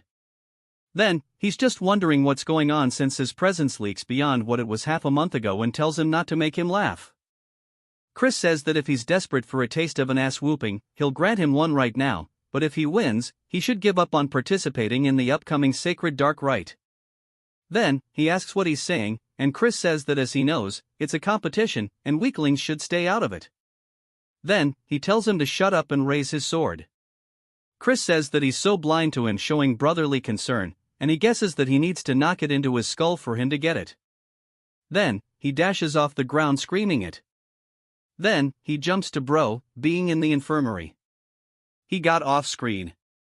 Their father says that Chris went overboard and that the healer said that he'll be in bed rest for half a month. He guesses then we'll have no choice but to wait for the next rite. Then, he tries to argue against it, and Chris says that he wants a moment alone with him. His father says okay, and then he'll let them talk it out with his brothers. After he leaves, Chris approaches the bed, asking what he's pouting about and not to whine like a baby when he's the one who asked for the fight. Then, he says that he must truly dislike seeing him grow as he mocks him and looks down on his achievements. Now, he's deliberately injuring him so he can't participate in the sacred rite. Chris says that he's going to cry at this rate, and he thinks that they aren't on the same page. Here, he did that in hopes of him becoming stronger for him. If they compete against each other in the rite, he will forever lose his chance to obtain pure dark energy, and he needs to be rough because of how stubborn he is. Asking if he understands, but most importantly, pure dark energy doesn't suit him. Then, he asks what he means, and Chris says that his best suited energy is gray. Dark energy instead. We learn that just like how the power of light divides into various types, there are also a variety of dark energies. Pure dark energy is the highest attribute of all dark energies. Right below it is a gray dark energy, a type suited for curse magic. He says surely he's found it easier to master curse magic than swordsmanship. Then, he asks how he knows this, and Chris says that he can't tell him that he learned the future and that he should come up with a decent excuse, saying that he can tell that much while sparring with him. Chris tells him that if he takes in pure dark energy before he masters great dark energy, it can cause problems when he tries to learn it later. Of course, it won't be impossible since pure dark energy is the higher attribute, but he'll be impeded by its unique properties, and it will only slow him down. He wants to become as strong as possible as soon as possible, and he wants him to think these things over before participating in the ritual. This is his sincere advice to him as an older brother rooting for his younger brother's growth. Then, looks super touched, and then Chris gives him a gift. He sees it and recognizes it as an ash pill. Asking why he's giving him such a valuable item, Chris says that's because he's his little brother. Asking what other reasons he needs, he already ate something better anyway. Then, even starts to tear up and damn, this is just way too wholesome. He says, if he was capable of changing like this, he wonders why he acted like a turd. Even when their mother was on her deathbed, and if he knows how much heartache their mother suffered through because of him. Chris stares at him and sits down beside him, saying that he didn't understand it back then. It then jumps to later as the carriages come to a stop. Chris exits, saying that he needs a good stretch, asking how far they traveled since his whole body aches. He asks if it would hurt for them to open the warp gate, and he can't believe they're being this petty. This is going to change once he becomes the clan head.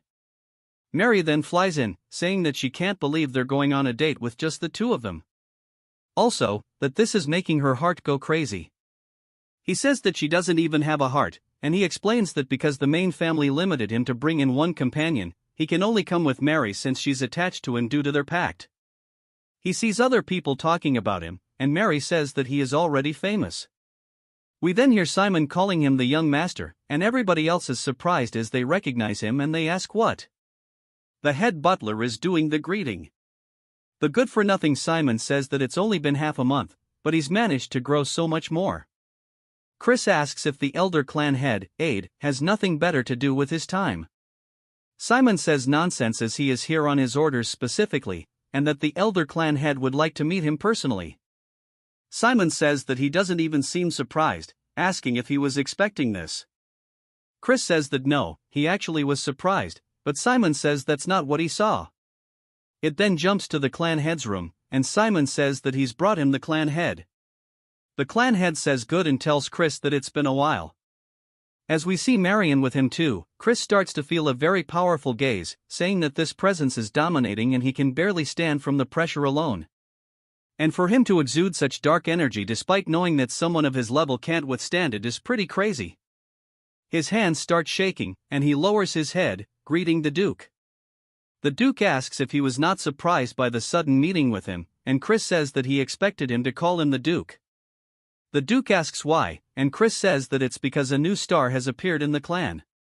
The Duke laughs, saying that's correct. Neither Marion nor Simon could hold back their compliments, and yet he can't quite tell if he should have any expectations. Chris doesn't reply yet as the Duke continues, saying that no matter how great of a seed he may be, only time will tell how he will grow in the future. He could be a sapling that withers away. As soon as he sprouts above ground and Chris says that he is correct, he is still too lacking to match his expectations. The Duke asks if he's saying he won't be able to in the future, and Chris says that only time will tell if a sapling will surpass expectations and grow into a great tree, or perhaps it will even grow into an abnormality that even casts a shadow upon a great tree. At the very least, he knows he will not disappoint him. The Duke laughs once more and says that he shall have high hopes from him, and he is now excused. After he leaves, Marin asks him what he thinks, and he says that he was beyond his expectations. However, because he holds such great talent, his fate will be much more turbulent, and that she knows as well that the bloody winds blowing towards the magic empire will soon be coming their way, but that's not terrible news because a small hope has actually sprouted today. Marin looks surprised by this, and the Duke says that he might actually indeed be able to fulfill his long-desired wish. It is now the eve of the sacred darkness, and they start announcing the arrival of Count Khazar's eldest son, which is none other than Chris. I'll drip the hell out, people. Wonder why the Duke wanted to meet with a fool like him anyways? And they say that he seems like a jig. Chris says that he knew it and that he is way too handsome, and it's all because he's just too damn good looking. Mary, of course, is the ultimate hype man, saying that he sure is. He then spots some drinks and says that surely that's alcohol. As he walks over, the waitress says that he's not allowed to have any because he's underage. Instead of alcohol, he can have some ginger ale, and they even start laughing at him. Chris can't believe that these people are so damn lame, and he doesn't want ginger ale. He wants alcohol. They then continue to announce the arrival of the young lords and young ladies. As the doors slowly open, we see them all walking out into the room. We are formally introduced to Eskid, who was the second young lord, which we know of, Julianne, who was the first young lady who has also been mentioned, and now the ones who haven't, such as Jen, the second young lady, and Miss Ack, the third young lord. As they all start to walk forward, we see there are only 4 of them rather than all 5. Chris says that the first young lord seems to not be in attendance, and he wonders what Eskid will say to him since he's the victim of his little game. The one that solidified his reputation, Eskid, completely walks by not saying a single word, much to his surprise. Chris is just annoyed that he won't look him in the eyes after everything he's done. He guesses that he is no better than him. Julianne, though, raises her skirt, giving him a slight greeting, which also catches him off guard. But he recognizes her as Julianne and how his aunt told him to be careful of her. But he didn't sense anything in particular out of order. Chris says that he'll figure it out later. This is enough recon for today, and it's time for him to get back and prepare for the right butler. Then, a butler then appears behind him, clearing his throat, saying that his name is Flower and he is a summoner working for a young masterloin.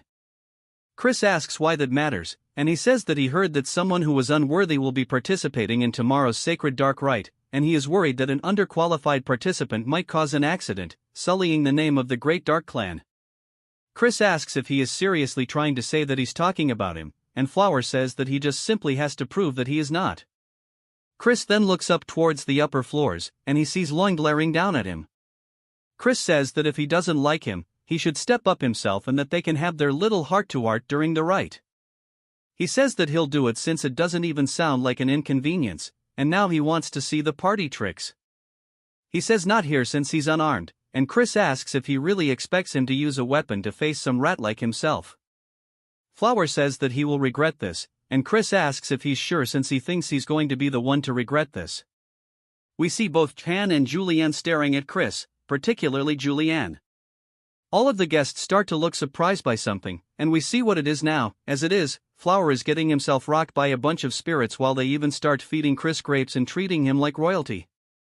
The guests wonder what the hell that is they are witnessing because Flower started by summoning evil spirits, but they instantly turned against their summoner with just a single gesture, and they wonder how he gained control so quickly.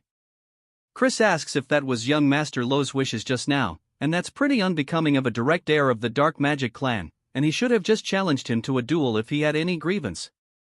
Lo says the incident has nothing to do with him. Chris says not even a fool would fall for that lie, but he'll just believe him this once. Now they can meet again during the sacred dark rite, and that he sure does find him cowardly, but he'll make sure to teach him some manners next time. It's now the day of the dark rite, as we see Chris entering straight, yawning, and looking ugly. Mode Alrose asks if he's not even the slightest bit nervous since he caused a ruckus yesterday. Chris asks why he came here, even though he warned him not to. Calling him little bro, Alrose asks how he could push back the sacred dark rite, calling him crazy. Loin then makes his way down the stairs, glaring at the rest like he's so much better than them. Chris tells him just to wait. We then hear an older person's voice as they ask if everybody's assembled. They introduce themselves as Sebastian, the vice butler in charge of the main house. He says that he shall now take them to the sacred ground where the dark rite will take place. He taps the floor with his staff, sending out some weird colors. It looks like a bad acid trip. Everybody else sees some stairs forming up underneath them and they're surprised by this. Chris says that's not exactly what it is and it might be an illusionary art that materializes an imaginary space. Sebastian starts walking down them, but he's going extremely fast and the rest start panicking, saying that he's leaving them since they're being left behind. They need to hurry as they start sticking close to him, following each and every turn. Some of the participants say this is weird and they thought they went underground, so why is there such a steep slope? Even Loin and Alrose look like they're struggling. Sebastian tells everybody to please hurry up as the ground will not support them forever and they even start falling off into the void. The other participants look nervous and Sebastian says that since they're late, he's going to be speeding up now and he starts to move even faster than he did before. A little later, even more people have fallen off and Loin says that losers should know their place and they don't deserve to be up here. We see him sweating, but then he spots Chris effortlessly glide past him and he wonders how since he's not even sweating. Chris asks him if he's really out of breath and he guesses he's all bark and no bite, saying as a direct heir he should be better than this. They fed him a bunch of good potions. Chris says that their stupidity only made their bodies suffer, and it's a waste to run earnestly in an illusion in an illusionary space. No matter how hard he pushes himself, his stamina doesn't get drained at all.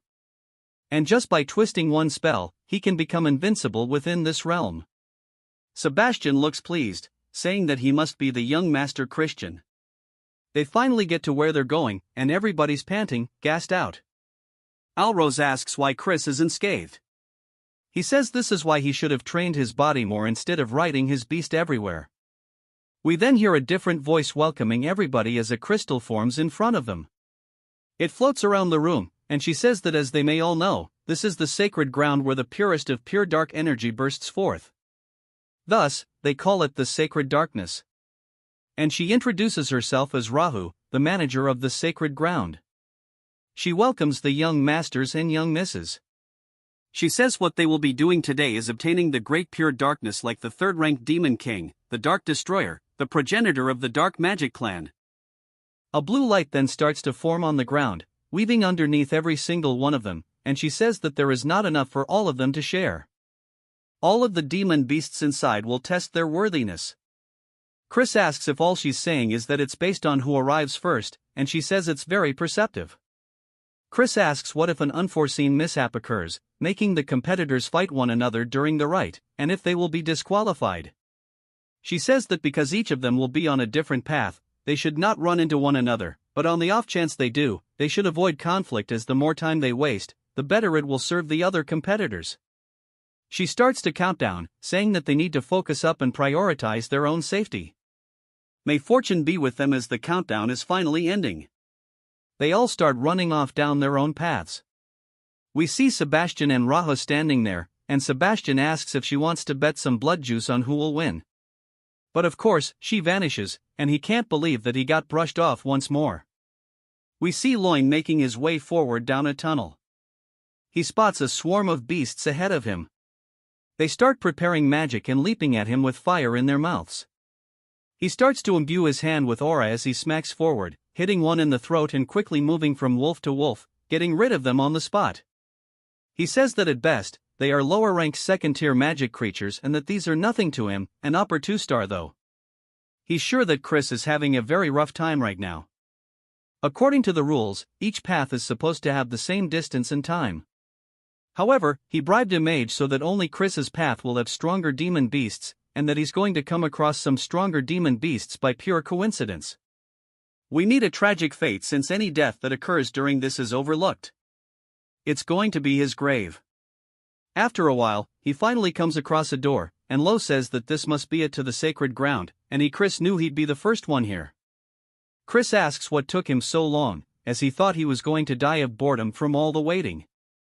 Lo asks how he got here so fast, and Chris says there wasn't much to it. Loy says that's not possible, as his path should have had much stronger monsters. Then he closes his mouth, realizing what he was saying.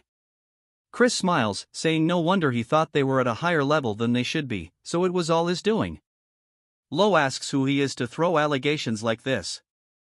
Chris says that it's only going to be the two of them for a bit, asking if there's any need for formalities.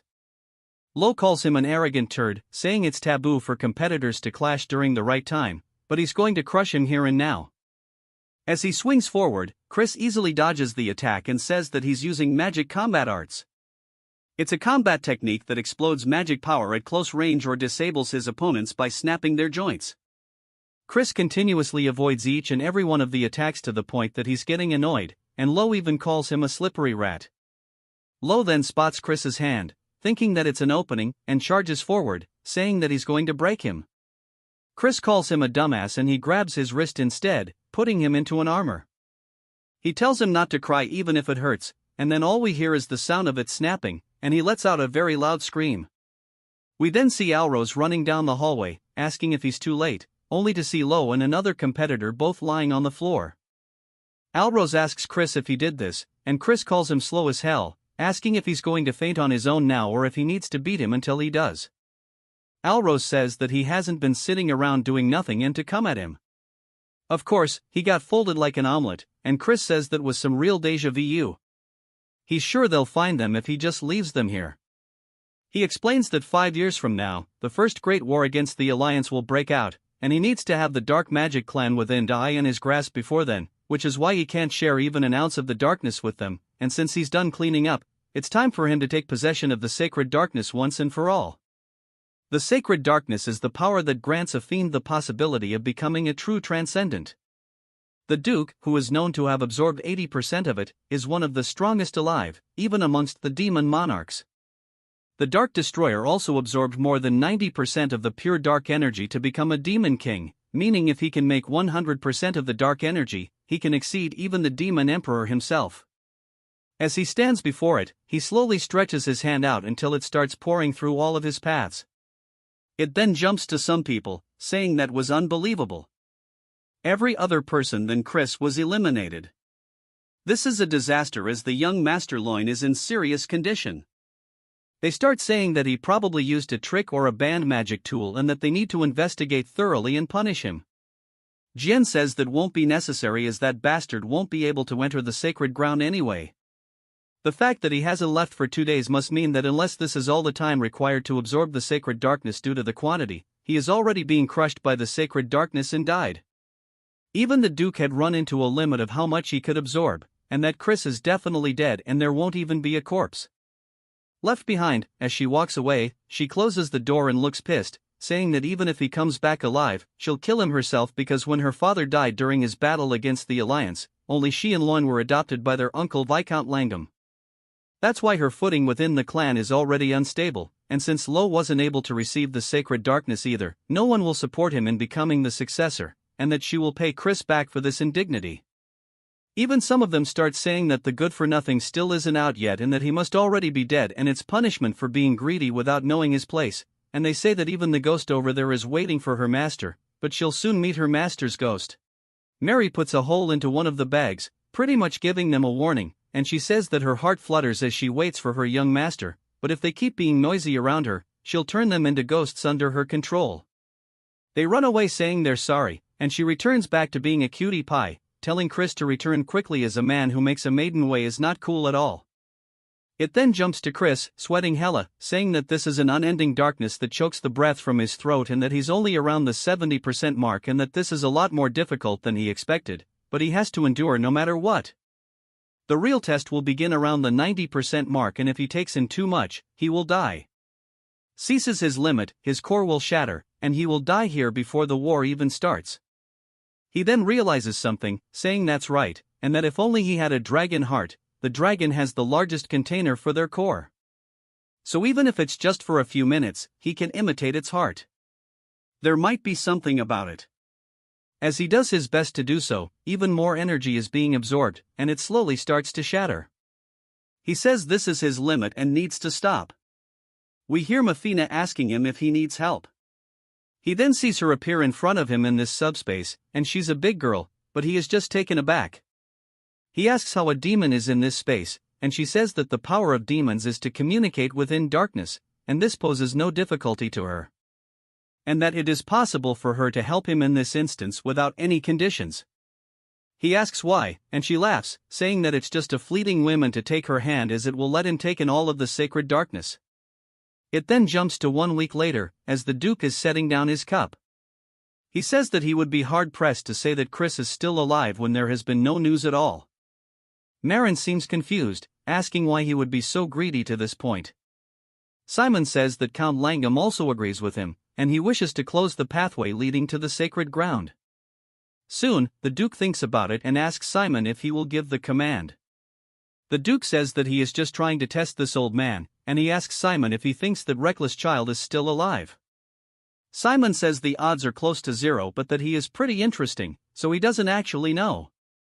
The Duke thinks about it a little longer, saying 1 day and that they'll keep it open for legit just 1 more day. Marin sighs out of relief, and Simon says that he'll go spread the word. Chris's course gets overflowed by the pure dark energy, as a result his heart is paining and can explode anytime. This mommy demon tells him to grab her hand before it's too late. Instead of taking her help he stubbornly refuses. Hearing this she tells him he is extremely foolish, telling him that he should know that there is a limit beyond which humans are not permitted. Hearing this our Chad gets pissed, telling him that it seems like he is forgetting something. Since they are currently in a world full of concepts. What our Chad does next shocks her, as our Chad starts glowing like his hair turns grey and his eyes turn red. Our Chad has grown red horns and transformed into a demon. What he just did now is demonization, shocking her. Looks fire, to be honest. This technique is the Mystic Clan's ultimate technique.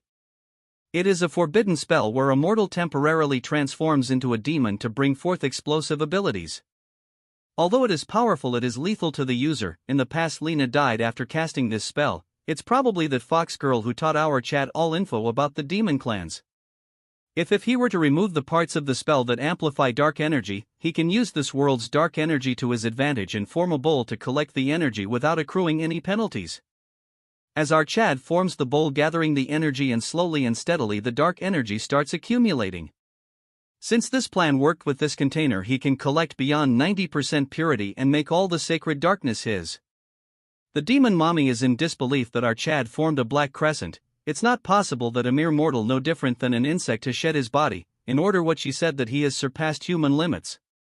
As he gets all classy telling her that it's because he is genius. As he exits the space he tells her that she can go on living her but she will take her leave. As he was leaving she tells him that she will see him another time. Hearing this our Chad turns around and right before the portal closes he takes out his middle finger telling her to piss off. She remains quiet for a while then figure out what he means, and starts laughing. Our Chad gets out cursing her telling her that he would be crazy to see her again, call her a raucous demon. Our Chad wonders how much time has passed. According to him it must be a week so the family must be in chaos. He undoes the demonization and says that it's time he should play a prank. After some time a butler barges into the Lord office telling him that Chris has returned. Hearing this everyone in the room is shocked telling him how it is that he is still alive. The acting head let's call him Donkey tell the minion to elaborate what happened. He says that our Chad survived with his life hanging by a thread as a result he is extremely fatigued. From what the healer said he is sensing pure dark energy but it's a mess. So it will be difficult for him to utilize the energy forward the energy. One turd curses our Chad telling him that what can they expect from a turd like our Chad and there is no way he absorbed more than 80% of the sacred darkness. The energy was wasted because of this and one fatso tells the Lord that our Chad must take responsibility of this. With a cold face he tells them that he will keep note of this and tells them to leave since the meeting is done for. After they are gone he asks someone if the report is true. He says that he observed our Chad next to a healer and it is clear that a problem had occurred with his core. Hearing this he continues to tap on the table and the old man nervously sees him being quiet.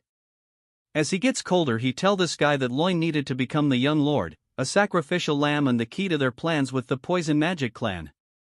This crazy donkey says that their plan of eradication all with something called Jupian has been postponed. As for Chris it's unsettling that his father is paying attention to our Chad and because of him the flow of the river is disrupting.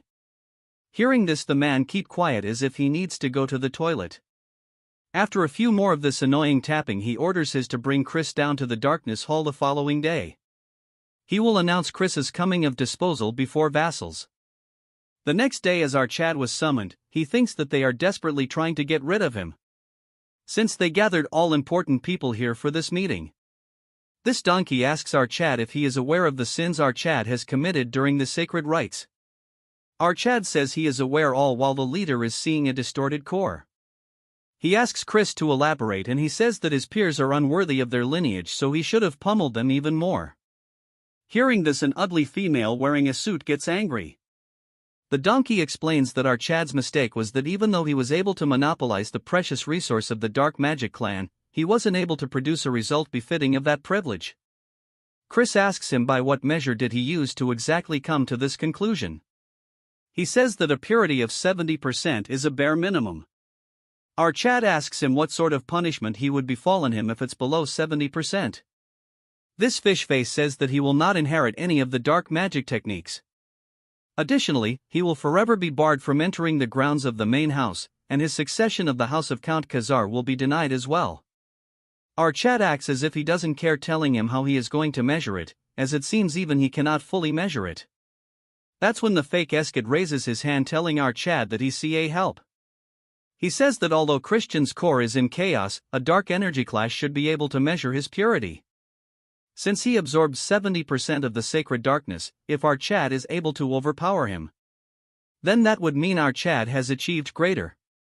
A dark energy clash is a battle purely measure the superiority of one's dark energy against another's. In a battle purely, to measure the superiority of one's dark energy against another's. Given the same amount of dark energy, whoever possesses more pure dark energy would overpower the other in an instant. But when pure energy of similar ranks clash, the one with higher purity would be victorious. According to our Chad, it's the perfect way to destroy his core. He thinks to himself that this guy is more sinister than he had expected. Before they began, our Chad has a condition: if he were to achieve a great enough result, they must support our Chad and allow him to attempt the test of the young lord.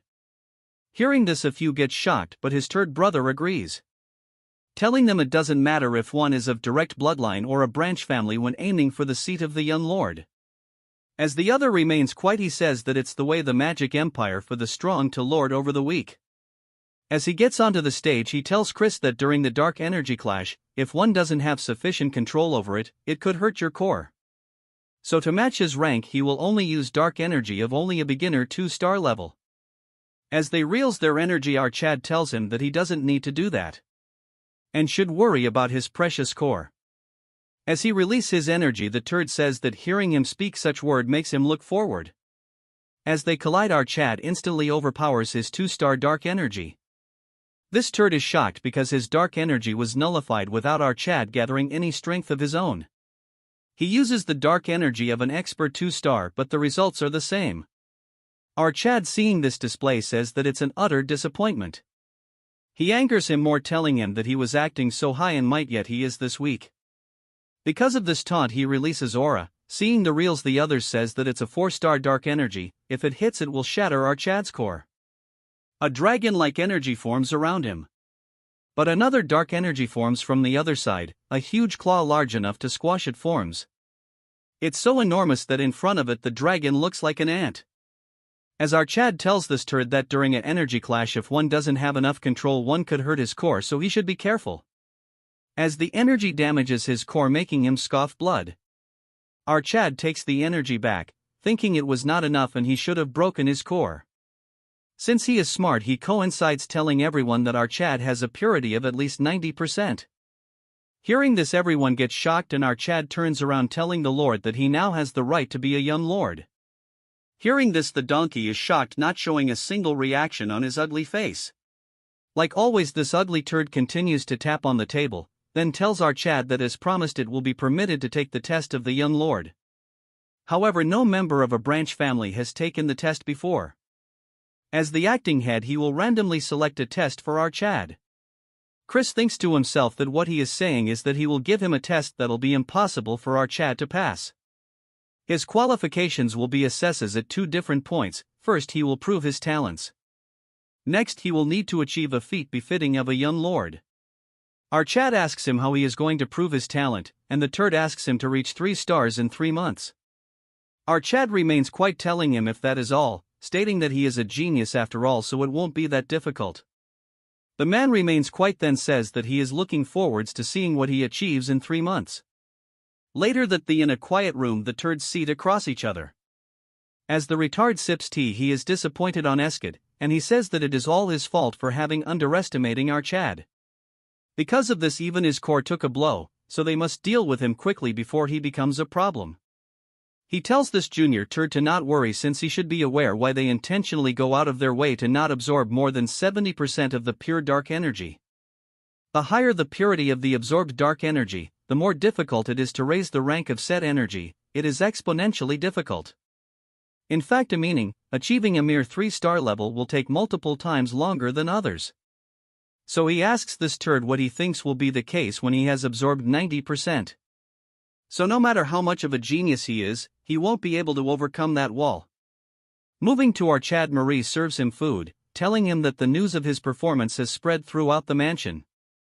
She says that he has made her proud and her heart thrums for him. Chris tells him it's embarrassing. Marie says that while waiting for our Chad this time, she has truly realized what her feelings are for him.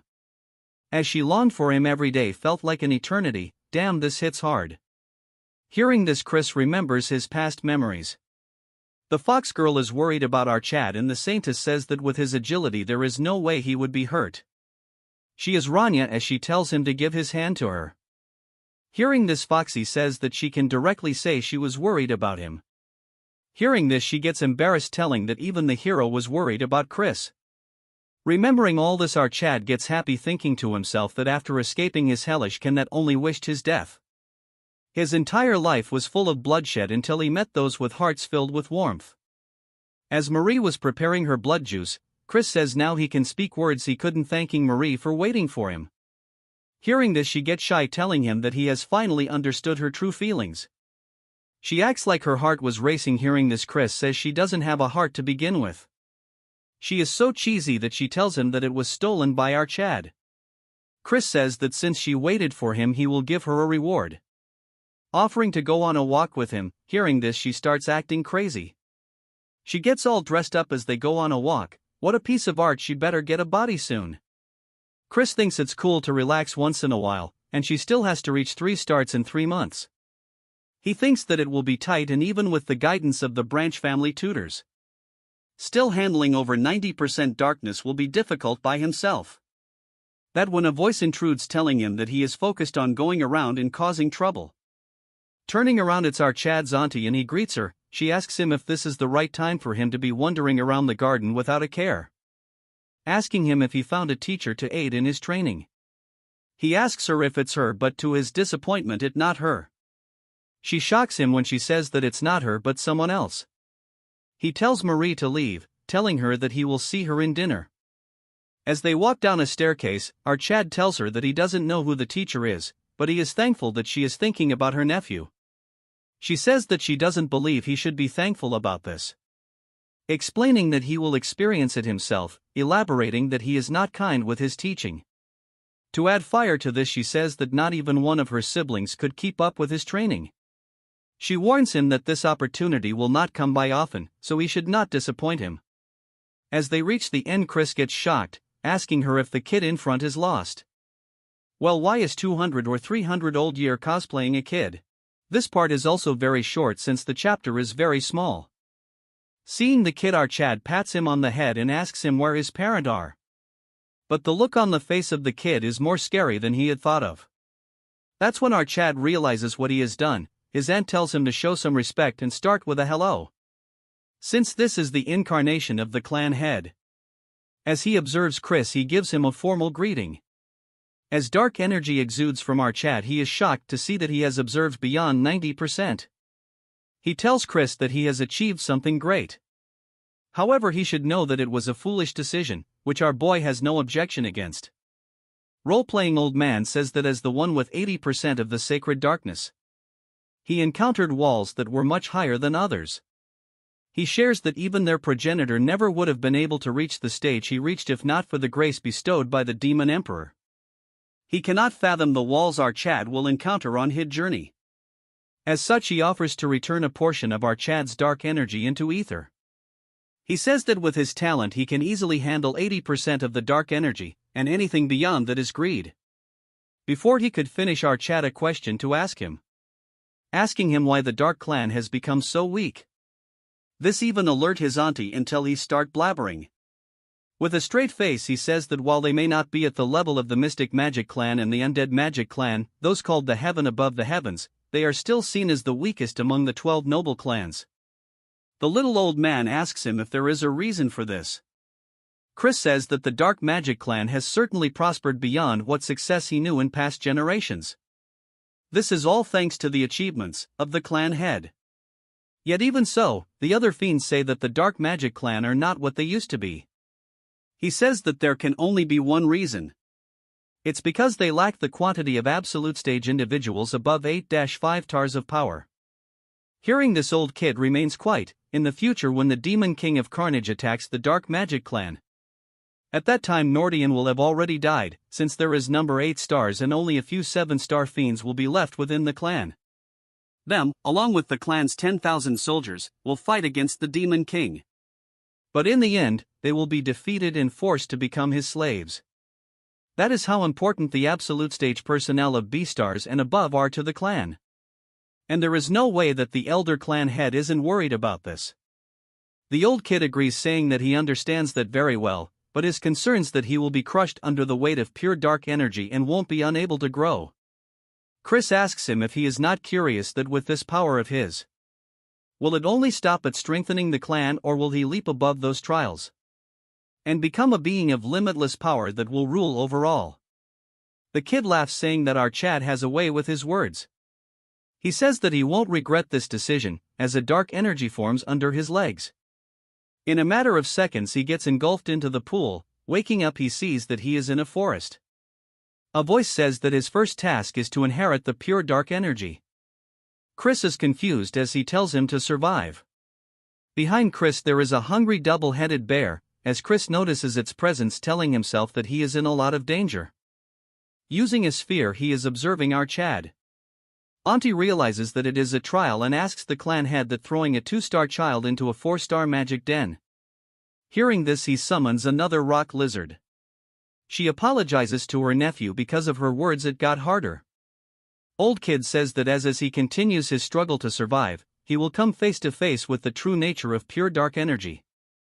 Understanding comes the fastest and deepest when one is forced onto the brink of death. He hopes that he won't get hurt badly, then sitting on a couch asks Marion if she has prepared them. She is ready with a box full of sweets. He gobbles them up, telling her that he cannot understand why he craves sweets every time he uses dark energy. This crazy guy turns off the lights and says that it is truly best to watch videos in the dark. So he is excited to watch the results of his grandson. Our Chad is facing a twin-headed bear and a rock lizard. Just one hit will end him. The lizard spits something and our Chad dodges it. This poison spit melted the tree in a second. But still, in the end, it's just a training assignment. Chris calls the clan head, asking him if he is listening. He says that there is no way the clan head would give him an assignment without an answer. Since there is no answer, Chris says that for an answer, he has to defeat a monster that is incredibly stronger than him. His auntie thinks to herself that he just wants to see him get pummeled and thrown about. Chris confidently says that it will be a piece of cake as he gets ready to one-shot them. Welcome back, guys. This short part starts with the bear attacking our Chad. As the strike was about to land, Chris thinks that the speed and power of the attack is too strong. As he dodges the attack, he thinks to himself that there must be a way to defeat them. From the orb they are observing our Chad, cosplaying Old Man says that he surely has talent as he elaborates that Chris's movement is different from the others. But Marion says that no matter what, he is still a child. But they observe that our Chad has already finished the bear, which shocks them completely. Moving to our Chad, he contacts him asking Chris how he managed to slay it so easily. He explains that this guy has high physical strength and defense, but agility and magic resistance are reduced. Thanks to this, he exploited this gap, and at the right moment he injected dark energy right into its heart. Marion is shocked because the technique he used, but before she could finish, the redhead summons himself and says that he used dark death. Then he tells the kid that it's one of the technique he liked the most. Moving to Chris after he is done with the bear, that when our Chad realizes that he didn't deal with the lizard. But it doesn't give him any time to rest and attacks Chris, but he easily dodges the attack. But since it has 2 heads, the other one spits poison which he barely dodges. This lizard has 3 hearts, until he destroys all 3 of them at the same time. It will continue to regenerate, so he has to try a different approach. Using the dark energy as rope, he entangles the lizard with it, completely binding its movement. As he uses extreme force, the entire monster gets destroyed as all 3 cores get shattered under the force. Crazy Redhead says that what our Chad used was an applied version of dark destruction. Cosplaying Old Man says that he cannot see properly, so he should move aside. As he continues to get crazy, he asks Marion if she is the one who taught him this, but she instantly denies, telling him that she has no idea. He says that it's not something one can learn, but Redhead says that then there will be no need to learn dark magic, as for the clan leader he remains quiet. Since our Chad is done dealing with them, he gets transported back to reality. And with a fox-like smile he says that he had to think a lot, but it was a great lesson, giving credits to the leader. To add oil to the fire, as Marion and Redhead remains quiet, he says that thanks to the Lord he was able to learn how to apply dark magic on his own. He says that arrogance is a no, but he will begin the full-scale training of dark magic. He tells the turds to get out as they follow his orders. As they leave, Marion is concerned because this kid might be too hard on our Chad. He tells Chris that before the first magic transfer, he gives a question about what he thinks about dark magic. Chris tells him directly if it is to dominate the opponent with perfect dark energy. Hearing this, he asks him what perfect darkness does he mean. But Chris is nervous as he doesn't have an answer for this. He tells Chris to take a good look as he unlocks some kind of lock. The next second the entire place starts shaking, he says that this is the beginning of all darkness as the entire place gets surrounded with dark energy. If he walks down the deep stairs, the 12 abyss awaits him and he should go and devour the Lord shrouded in darkness. In front of his hand a lot of energy accumulates, and a dagger made of pure energy forms. The old kid waves his dagger, feeling the attack. Our Chad thinks that it represent death and a single blow can kill him. It shatter the space behind Chris and he can't breathe properly because he remembers that it clearly cut his neck and passed by. The man explains that it is a sword of ideas that only cuts what it wants to cut. As the sword disappears he gets ready to leave, saying that he will give our Chad a month. In that time he should sharpen the black sword he just showed. As he leaves without telling him how to do it, our Chad is left confused. I don't get this, why are chapters getting smaller day by day? First thing in the morning Chris runs around the training area, then proceeds to do one-hand push-ups. Because of this intense training he is all sweaty as he takes off his shirt. His back has defined a lot. But it was all a dream since he has a long way to go, as he's still a skinny Barbie. Then he sits into a meditation pose, telling himself that he should go back to training. A pure dark energy form around his hands, it takes shapes into a dagger but it fails miserably. He is not quite satisfied since he has forgot count of how many times he has failed. Even when he manages to summon it, the most it lasts is 10 seconds. Moreover, it is nothing compared to the family head's black sword. That one was far more powerful and primal in darkness. He had said the following: climb the deep stairs and the 12 abysses will await you. Crow seeking wisdom accept it and praise it. Chris thinks that there must be a secret hidden in that incantation. Exactly 1 month after this scene, the duo Marion and cosplaying old man are coming down. He tells her that by now our Chad should have failed enough to realize his limits. He asks Marion if she is that worried about our boy. She says there must be a faster way, as he knows that there must be about 2 months left until the successor test. This cosplaying old man says that, with the purity of the dark mana he absorbed, rapid growth is impossible anyway. Even if he forces progress, he'll just hit a massive wall. So it's better to firmly build the basics.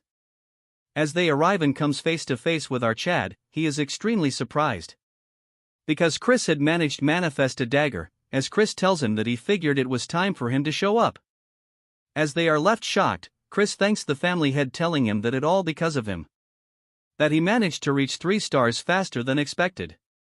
Before he could finish, the sword disappears. Chris says that as he can see, faking it is the best he can do for now. He says that it took about a week to manifest the black sword. But to him it felt like a shell, the mysterious incantation he shared earlier. By 12 abysses, he meant the black sword must contain all attributes of mana. Hearing all this, the old man gets flabbergasted because it's the true black sword. Not only did he exceed his expectations, he even understood the full intent of the task. According to the clan leader, it usually takes a year just to manifest a basic black sword. And a lifetime isn't enough to comprehend 12 mana types and awaken the true black sword. Yet our Chad did all this in under a month. He really might be the lone hope found at the end of the cursed demonic path. This emotionless turd smiles, telling our Chad to be prepared as starting tomorrow. The teachings he will give him will not be easy. Instead of worrying, our Chad is just as confident as he says it's fine and trusts the family head. Since he is done with the first hurdle, he makes a cheeky face, thinking of raising a toast. He goes to the winery acting all crazy, jumping around left and right. He thinks he deserves a lucky break and he is drinking expensive liquor that he couldn't even dream of seeing before. He thinks it's better to drink this before Marie comes and take it away. Some calls for our Chad. Turning around, it's a pretty face telling our Chad that he is drinking in broad daylight like always. Our Chad wonders who this 3-star demon is. Judging by her eye color, she is not someone from the Dark family. With a straight face he asks her if she knows him. Hearing this, she gets and her attendant gets shocked. She asks him what he means by this, then proceeds to get extremely angry, so much so that she slaps him with mana. Because of this, our Chad falls to the ground, and the attendant tells her to let go, since there is no need to get associated with trash like our boy. As she turns around, the old man from the exam is here taking the wine bottle. Chris is very angry, saying that she is rude all of a sudden, asking him who she is, and he says that she is Princess Marissa of the Venom clan. Hearing this, he turns into a fool because she might really be his fiancée, to be precise his former fiancée. Chris is in a tough spot after this because he might have caused a problem. Moving to Marissa as she walks through the corridors, she is extremely pissed to the point that it clearly visible on her face. In a flashback we see a 8-year-old Marissa seen playing with ants. She thinks to herself that everyone is just going to talk to her brother, so she cannot understand why her father brought her to the Dark family. As she was focusing on her ants, the busybodies tells themselves that she is an illegitimate child, saying if the Duke has lost his mind or what. Since his son is useless, they thinks that he is trying to sell his daughter off for a son-in-law. Feeling a presence, Marissa looks up to see Chris. He tells her what a kid is doing here all alone. Seeing him for the first time, she got charmed. Guess our boy got the looks. She says that she is not a kid, but Marissa, hearing this, our Chad calls her by her name. Then he proceeds to introduce himself. Hearing this, she realizes that he is the son of Count Khazar. Chris tells her to not mind what the adults have to say, and suggests her to pay them back when she grows up. At first she is taken aback, then she says that she will become the strongest demon and crush anyone that looks down on her. This even woos the original Chris as he blushes, telling her that she has ambition, as she gets shocked that the spirit of a true Dark family demon. He gets up, saying that since she is going to be the strongest, he better stay on her good side. He puts his hand forward, calling her the future strongest demon lady, saying if she will give him the honor of showing him around the Dark family state. Hearing this, her face turns completely red. Moving to the present, she is trying to forget all this, saying that all this in the past. Even if the engagement was arranged for the sake of peace between the two families, the future she once dreamed of that kept her awake at night, that version of her is gone now, as rumors of his bad behavior has reached her ears, as tears overflow her eyes. Then a second later she reaches the Patriarch's office as he welcomes her. She greets him and he says what is her purpose for coming here. She says that he should be aware that a relic has appeared in the neutral zone between two families. This ugly turd asks her what the Venom clan plans to do about it, since the last time they took the relic. So he asks him if he is planning to concede this time, but she says that won't do, asking the leader if he would do the same if he were in the same position. With some grace he says that what she is looking for is a fair competition. She says that each family will send a team and whoever finds it first keeps it. But the team should be limited to 10 demons each, 3-star or lower, to prevent direct conflict between their families. She is smart as she says that if they were to suffer heavy losses, only the enemy will benefit, especially with the current instability in the Four Kings domain. This tapping master taps his table and tells her that he accepts their terms. She is actually smart, so she doubts why he is agreeing to this so easily. He adds a condition that if the Venom clan break the agreement, then they will claim not only this relic but the one they took last time as well. She wants him to elaborate what he means, and he says things like using underhanded tricks or sabotaging their team, since traps and ambushes are her speciality. With a serious look she tells him that it won't happen and accepts their additional condition. The turd then asks if she is personally going to lead the Venom clan's exploration team. Hearing this, she says that is the plan, as he says that he is looking forward to see the might of the famed 10,000 Venom. She greets him, saying that they will await the Dark family's team on the day of the expedition. As she leaves, this turd remains quiet for a few seconds and then gets up, staring intensely at the chessboard. She takes the Black King and knocks down the White Queen. As the king stands tall, this malnourished turd says that for Marissa, a beautiful stage filled with screams set. 2 months have passed and the seasons have changed. And while Chris poured himself into training, many others also began to change their paths. Some grew conflicted over a love that had passed, while those who lost in competition were left behind. Meanwhile, the jealous sharpened their blades, and others began to act for the future to come. While a mysterious figure hides herself, others began to act for the future to come. Chris comes faces to face with the useless leader as he tells him to prove his worth. Taking opportunity of this, he summons his dark blade. Seeing this, his older brother's face has turned black. Seeing their expression, Chris thinks that his expression is priceless. Cosplaying old man told him to not show the actual black sword, or he might assign an even harder task for him, telling him to act all high and mighty just because he is a genius. In the present he is smirking, telling himself that he held back today like he was advised. But he is looking forward to see their shocked faces later on. The turd says that he will admit out Chad's achievements and assign him the second test. They will soon be dispatching demons to search for a relic that appeared in the neutral zone. Since the Venom clan is also participating, if he were to achieve merit there, he will acknowledge him as heir. Chris is surprised because it sounds a little too easy, so he asks him if he is doing this alone. He says that he will be joining the unit led by the second Princess Jupian. As this turd says that this mission was Roin's mission. As he is arrogant, he says that it is an opportunity beyond his standing, so he will treat it as an honor. Chris, with a serious look, says he will follow his orders. As he leaves, his turd brother asks his father that he is worried our Chad will earn more merit again. But he gets stopped as this turd tells him not be anxious since everything is going according to plan, telling him to be ready when the moment comes. As Chris comes out, he thinks to himself that he had expected to be sent to a life-threatening mission.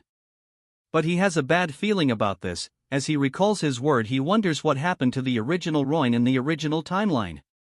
Originally, the one to be named successor this time wasn't Christian but Roin, but he never heard about him during the Great War. In the past, Chris was forced by his fox waifu to rush and pet her continuously. If he stops, he won't be telling her something, so he is forced to follow her wishes. She says that it was about the demon amulet incident, a relic conflict between the Dark family and the Venom family. It was an incident not widely known to the outside world.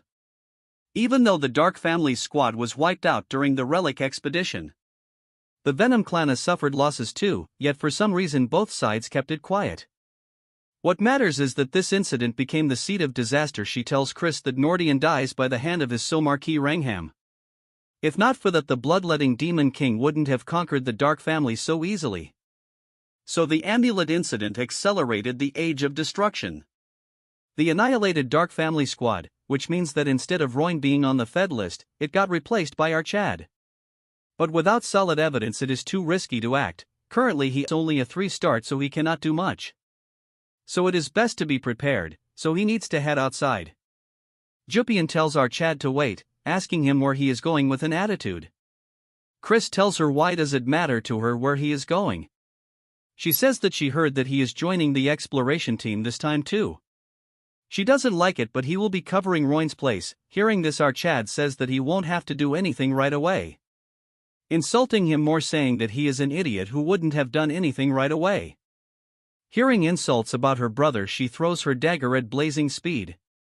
Chris clearly sees the movement of the dagger. With grace, he dodges the attack without even blinking. Seeing the graceful movement, she gets shocked. Chris says that was enough of a greeting. He says that since they cannot stand each other, so they should keep away from each other's sight. Without giving her a chance to speak, he says that he has matters to attend.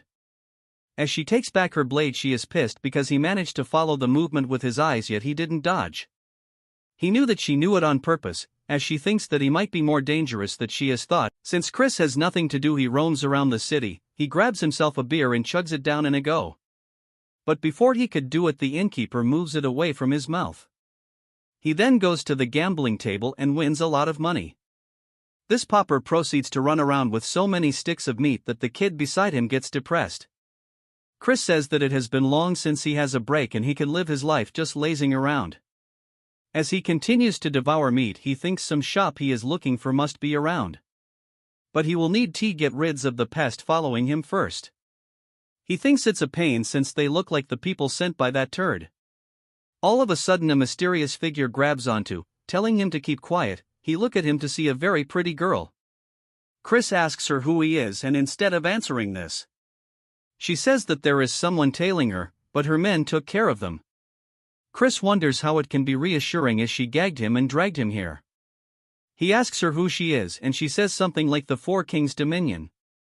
Hearing this, Chris gets shocked. She says that she is someone trying to stop the unrest spreading in the Dominion. They should move somewhere else, as she asks him if he will join her. Chris keeps quiet for a second, then proceeds to tell her to lead the way. As they go deep into the alleys, Chris asks her just far are they going to go. She continues her story, saying that the demons in the king's domain are disappearing without a trace. Even in the safe zones in the city are being destroyed day by day. As Chris should be aware that the Dominion is plagued by the conflict between three families. It a place ruled by feet, and the family head couldn't care less about the lives of ordinary demons.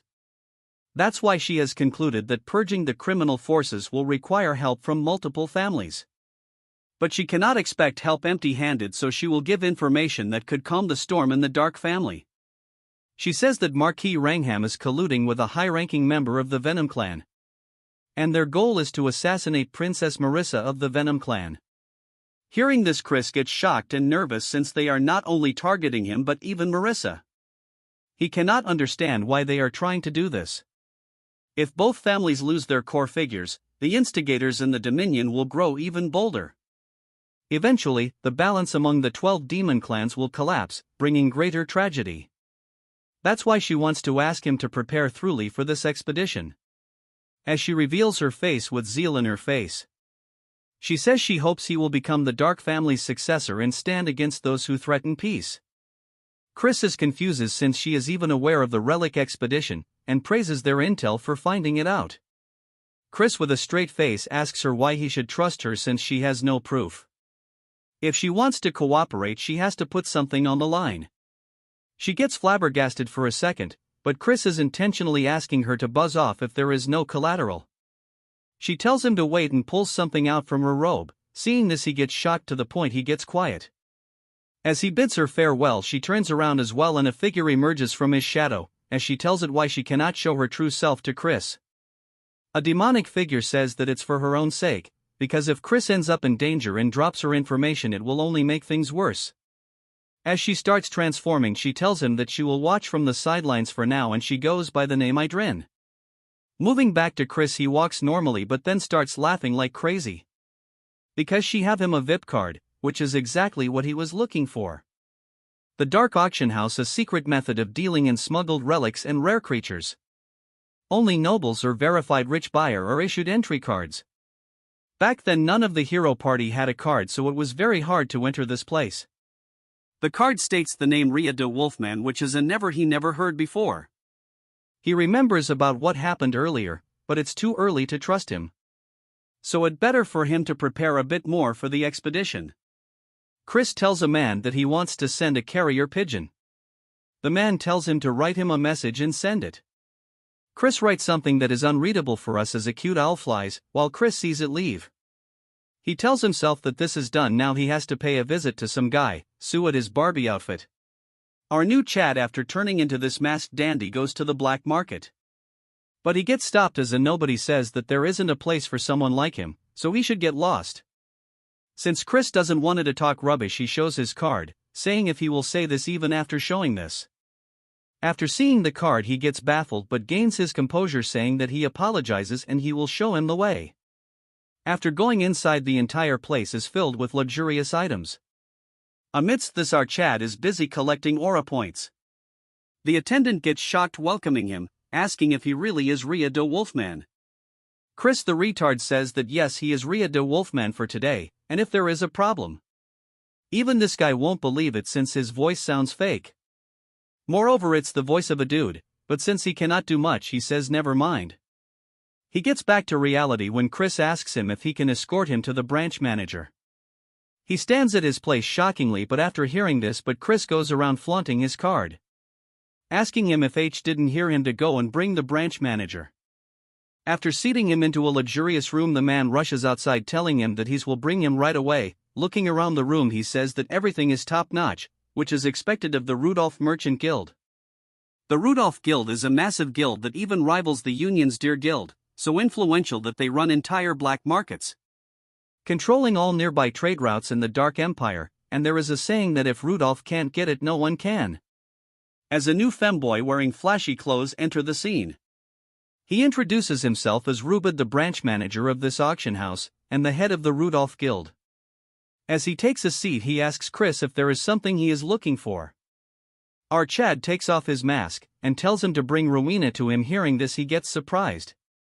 Then asks him what he means. Hearing this, Chris asks him if Ed doesn't know Rowena.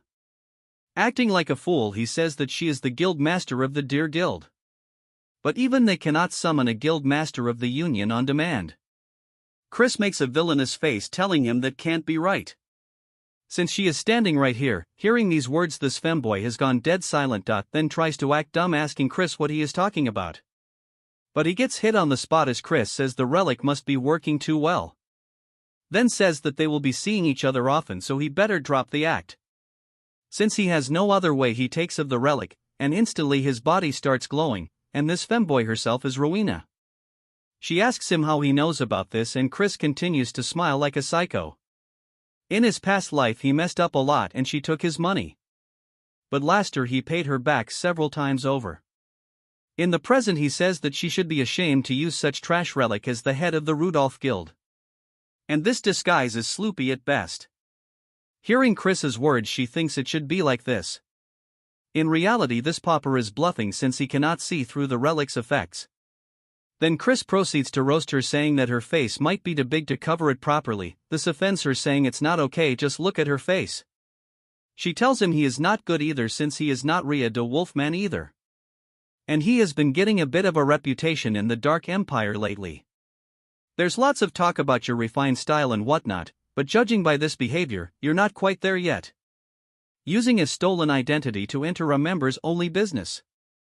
He cannot have complaints if she kick him out. Chris gets pissed, telling her who is threatening who, as he asks her why he should spread rumors about how a union's rat is doing business in the Dark Empire. Hearing this, she has no choice, so he asks him what is it that he wants from her. After a while this Mario gets out like he has achieved something. In reality he has sucked little Shoddy dry. Chris thinks he has gotten just enough from her. She thinks it was straight up blackmail, but Chris says it will save the world, so Shu should be grateful. Of course this won't drastically boost their power. But among them Random's plan, we might be able to counter a couple them. In some other place some turds are practicing. As Chris was walking away, the busybody stops him, saying what he is doing, wandering off too. They are deploying in 2 days, so he should come join training. Chris says he has goofed of all day and now he is tired. And he plans to be as useless as Royne, so why should he bother training? As he bids them farewell, the redhead becomes pissed, but since this girl is smart she tell him to leave Chris be. As if he can do anything to our Chad, look at his face. As she tells him he is not worth the opportunity, but in her mind she wonder why he doesn't want to earn merit. It will be his loss, but she cannot understand why he is acting stupid. This part starts with Chris as he is with, and these two are currently staring at some plants. She asks our Chad what he will do with these, and Chris tells her that it is none of his business, all while he stares at the herbs. Then she drops a wooden case and opening it reveals an elegant looking fan, telling Chris he is not really in a position to be picky these days. As Reyna was about to take her leave, she tells Chris that she is not aware of what he is plotting, but her identity will stay secret. Chris tells her that he will see her soon. Hearing this, he says that she would rather not see him again. With a cold tone he calls Reyna by both her names and says that a war might break down. Hearing this, she instantly turns around, as Chris says that she is someone who travels between the Union and the Dark Empire. So she should be aware of how unstable the situation is, and if a war was to break out the routes will close. And she will have to cut of either the Union or the Empire, which means her profit will be cut in half. She says what he is saying is a leap of faith and not some children's game. But Chris's words instantly shuts her off, telling her that considering the rumors out of the Dominion lately, it's not total nonsense. She thinks to herself that it is true and that the atmosphere hasn't been great lately, and there are a lot of families pushing for war with Union. As she goes through a letter which states that the Dark Clan is planning to start a war with the Union. She moves on to Chris, telling him why he is telling him all this. She tells Chris that he should know that she is a mere merchant and she can stop a war. Chris agrees on her as well, but asks her that she should become his sponsor and he will make sure that the future without war happens. She gets even more confused as she tells him how he will go around this. Chris says that she should know that for the Dominion to wage war, they have to pass through the Southern Magic Nation, where the Dark family resides, but if he were to become the heir this time and prepare for war, they must avoid the worst, and that's her only chance to keep her revenue from being halved. After finishing his sentence, Chris lends his hand to her and seeing his eyes she sees that he doesn't have the eyes of a liar. So she thinks that 5 investing on our Chad might be worth it after all. As they shake hands, she tells him that if he were to betray her trust even once, she is done. Chris tells her that he doesn't speak with 2 tongues. But in his mind he thinks that there is enough reasons to exploit her.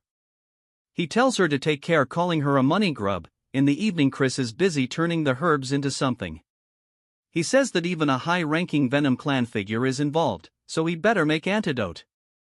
It's been a while since he made one, so he wonders if he still has his skills. As he continues to boils the herbs into a special stove. In a flashback we move to the noble house of medicine, where Chris is learning how to make medicine. But he is failing at it when a sick person tells her to fan it harder. She goes by the name Ella and she is 26th head of the medicine clan.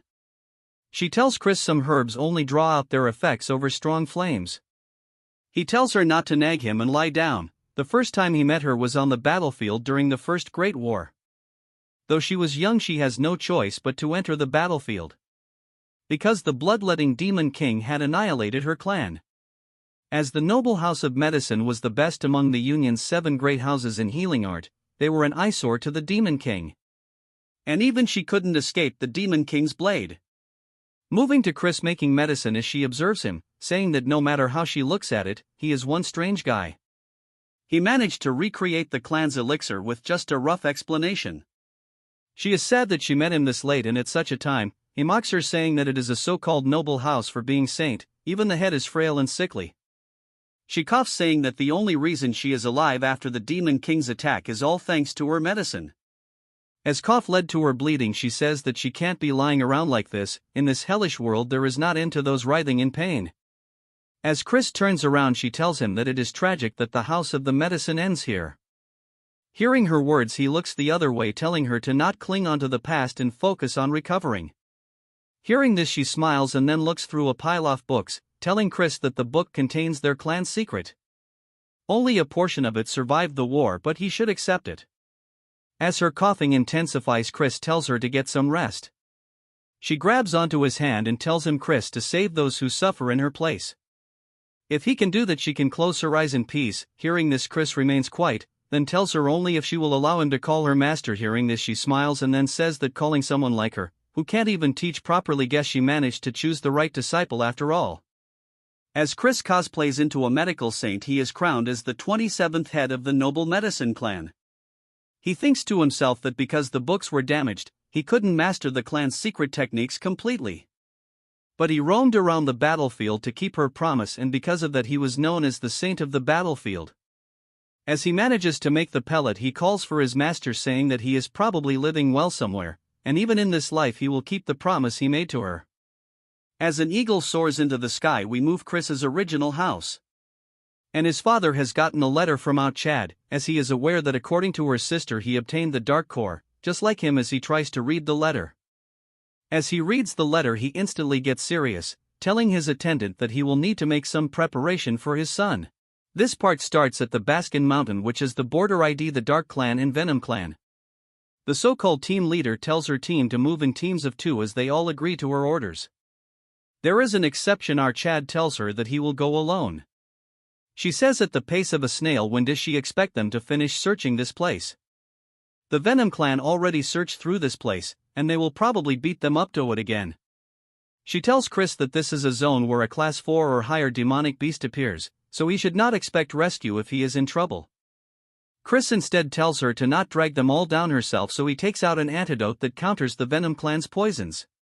She tells him that she doesn't need it since she has already taken her ones. Chris tells her that compared to those cheap ones, his is far better. So she should take it even if she thinks he is bluffing. As he eats 2 in front of herself, he tells her to suit herself, pissing her. That's when Marissa enters the scene, telling them if an internal strife is already brewing. Seeing her come, this turd call her a slowpoke. With a straight face she tells her that she has arrived exactly on time, and she is just impatient. Them taunts her, saying that she should praise her for not cheating by scouting ahead. She tells her that she should have received the rules, that there is no setting traps or ambushing others during the exploration. Hearing this, Marja tells her that she should watch her tone. In response, she says they are enemies, so there is no reason for them to speak formally. Marissa gets close to her, saying that there is no need for all this. She orders all the Dark members to move out. As for Marissa, she tells them to start exploration and check their commuters before proceeding. Chris drops something and tells them that he is taking his leave. Eve gets shocked when she sees that Chris ditched his commuter and left.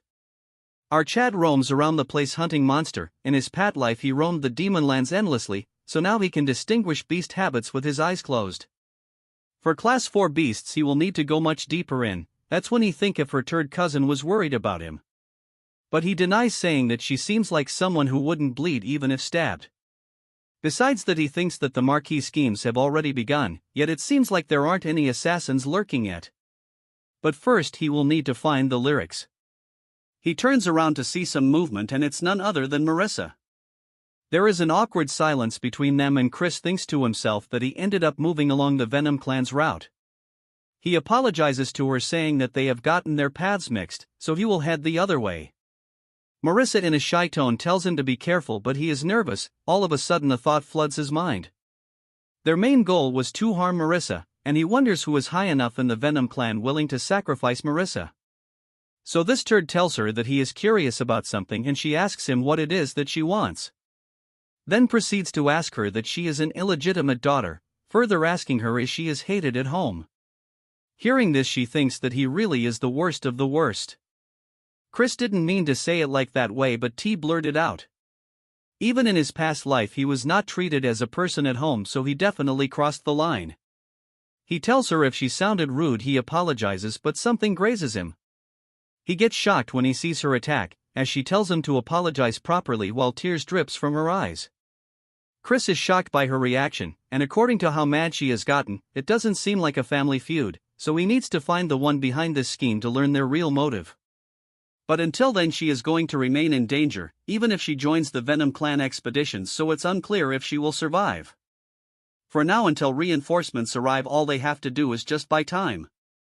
Chris tells her that she is breaking the rules right now. She cannot understand what he means, and Chris says even the tree proves it.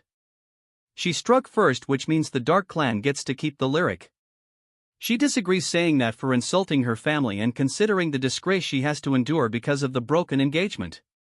As she takes out more bottles of poison, she says that it is self-defense. She throws multiple bottles towards him, causing Chris to fall to the ground. As the poison floods his entire body, she asks him how her blue bloom is reacting.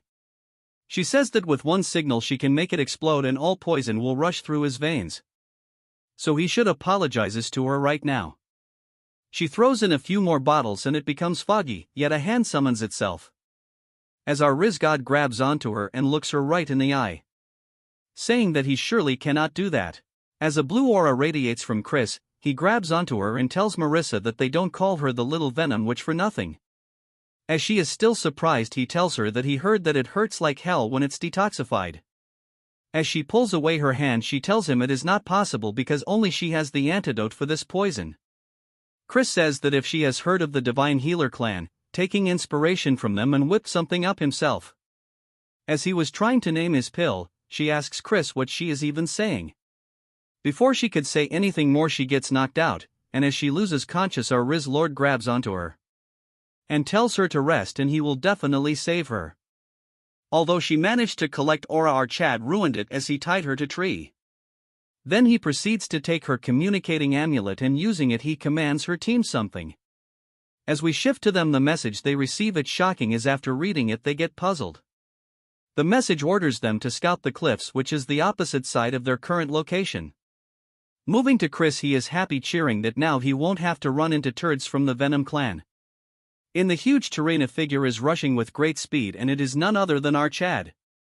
He says that items imbued with the power of demon or constellations either have been hidden for ages, or they have newly fallen fro heavens. It is as they are daring the lowly creatures of earth to make use of them. The relic that was discovered this time was probably the Twilight Amulet. According to his yet-to-appear fox waifu, this artifact was neglected due to uncertain powers, until the Marquis figured out how to use it after 2 years of research. And because of it, the cosplaying old man got killed. In this life he cannot allow this to even slightly delay the world's destruction. That when he notices something and decides to slow down, dropping from the tree. Then he proceeds to check his surrounding and notice one of the leaves damaged. That is when he notices footprints in the demon zone where no one is supposed to live. Since relic cannot grow legs, it seems that someone got here before our Chad. As he is currently using invisibility, he overhears the three people and the one in the center is cursing someone by calling them worms. Chris analyzes that the one in the middle is from the Venom clan, and he is a 4-star at that. As for the women, she is maybe around 5-star. The mysterious man on the other hand doesn't have Venom clan energy, moreover all his core's murky. This new turd curses Marissa, saying that she is behind all this trouble, and it would be better if she just dropped dead. Judging from how he talks, it is probably a direct heir of the Venom clan. And all this is probably about the succession war, as the rogue turd says if he should wipe all the pest, in this case he means all participants. The so-called heir says that it would be better since they agreed to hand over the relic. As one of them wonders what might be in the box, the kid says that it's none of their business since it will go to Marquis Langham. And all they have to do is to take care of Marissa, so he commands them to take her care of the ants and they follow his commands, leaving the scene immediately. Chris realizes that now only the dumbest looking is left, and he could probably take him head-on since he is a 4-star, but there is no need to go through trouble. As Chris tries to figure out a way to steal the relic without causing a ruckus. That when he spots some monkey and gives off a wicked smile. As the turd was yawning, a huge load of turd floods his head. That when he realizes that he has been hit by actual turd, and all this is done by the group of monkey. In reality, Chris used his dark energy to influence them, causing them to fight each other. As they both monkeys are busy fighting, Chris takes the opportunity to grab the box, but since he is not normal, he plans out a prank. He takes out a unique pendant, and never though he would use it, as it is a summoning stone he got gifted that can store beasts up to grade 4. As he uses the artifact, a small spatial rift forms, and putting his hand inside it he takes out another box that looks the same. But funny enough, he tweaked the second hand box Luna gave him and turned it brand new. Then without any remorse he swaps the boxes and proceeds to see what is the artifact that he actually got. But he gets shocked the second he sees that it is the Twilight Amulet. After some time Marissa gains consciousness, and seeing herself tied she wonders just what is going on. That's when she remembers that she had encountered our Chad. Just remembering about this, she gets mad, then she goes on to acting like a kid. Because not only did he apologize and now he pulls this crap on her. Then she continues to blabber how he could do this and if she is a joke to her. That when a voice grabs her attention, and it was specifically looking for her. It was none other than Melon, asking her if she really is the princess of the Venom clan. Seeing her, Marissa asks who she really is, then the scene shifts to another place, where Jupian looks at the antidote she has brought. Seeing her actions, one of the guard asks why she gave another pill to Chris. Even she wonders why did she bother trusting him. A member tells her that she has checked this side and it is all clear. She asks her assistant if the far side is still being searched. He agrees, saying that they are coming this way, yet he wonders if Chris will be alright, and Jupian starts creating scenarios in her mind. But she is confused since he took off on his own accord, so what can he expect her to do? That's when a voice grabs her attention, saying that they have found the relic. As he hands her the box, she says that it took longer than they had anticipated. Nonetheless, they beat the Venom clan to it. Since the mission is complete, she orders everyone to regroup at Lunkus Canyon. As the group continues to move the relic first, one of them tell her that they found the relic doesn't mean they beat the Venom clan. She thinks about Chris, wondering if he is dead. So she orders Squad 1 and Squad 2 stay back and search for Chris. The red turd curses our Chad, saying why they should bother. She says he might be a pain, but he is a blood from the main house, so even if it is his corpse they need to bring it back. As they were about to commence, a huge explosion occurs in one of the mountains. Moreover, the ones behind them also come down simultaneously. One of them wonders what is happening as all of there have been blocked. Jupian tells everyone to stay alert since they are currently under attack. That's when blue flowers cover their body. From above, some cloaked figures keep an eye on them. As they collapse on the ground, the figure says that is over, since she used the blue flower, which is Marissa's ultimate poison. She stole it from her lab, so no one other than her will be suspected. As she gets down, she thinks that although it is risky to do this near the Dark Clan's outpost, she wants to wipe them all, of which is the best option. The next part is to plant the relic in Marissa's lab since she is done here. All of a sudden a dagger flies towards her with immense speed, which she dodges easily. Then she takes out a poison-laced weapon, saying that she has no choice but to kill her. And even mocks Jupian that even if she was healthy she was not much of a challenge. Jupian tells herself that this turd is at least a 5-star demon. And she cannot believe that Marissa would stab them in their back like this. The robe turd says that she will end this fast and charges towards her. But she has to move aside at the last moment because of needles aimed towards her. It's Marissa that stopped her, accompanied by Melon. She cannot understand how she got here, since she ordered her mole to guide her to the canyons. Looking at Melon, she is nervous because she is the vice captain of the Black Swamps Knights. Melon praises Marissa, saying that she was pretty fast. Hearing this, she tells him to keep quiet since they are not close. Then she confronts the veiled woman, telling her that she has guts to try and frame her. She asks her to reveal herself, and all she replies is to tell her to know her place. Waving her hand, she summons her back up, and Melon says that currently they have 2 3-star and 1 5-star, which clearly outnumber the. Jupian comes to the conclusion that whoever did this knew the expedition lacked high-level fighters. At this rate, all of them will end up dying. From the top of the cliff, a voice tells them that seeing them here is a crazy coincidence. Looking carefully, Jupian and Marissa are both shocked because it's Chris, who is making a face as if everything is going their way. Chris comes to the conclusion that from how things are now, they must have really missed him. Jupian bluntly disagrees, and Marissa says that they need to talk later. The cloaked retard says that it's all touching and emotional before he dies, telling them if they think they stand a chance just cause one weakling showed up. Marissa thinks to herself that as much as she want to deny it, what she said are facts. Once someone reaches 5 stars, their whole being begins to change like shedding skin. Even the 4 of them combined would not be able to take her down. That W when Chris says that she is getting for being a mere 5 stars. As he puts his hand in a portal, he says that it makes sense since only a fool would cook up such a plan. Chris calls for all of them and tells them to catch, throwing in 3 artifacts. Although Jupian and Melon were their ones, Marissa is in shock because of her one looks. Seeing the look on her face, Chris asks her if she doesn't want them, and from her face it's clear she doesn't want it. But she gets shocked when she sees Jupian going crazy because she is overflowing with mana. She barks about how she feels overpowered and whatnot, but Chris thinks that he didn't hand something very scary though. Melon got the best among them, but to trigger her one is different. As we move to a flashback, we see that Chris sent a note just for her. It states that there are people targeting the expedition, so he has prepared a relic for her.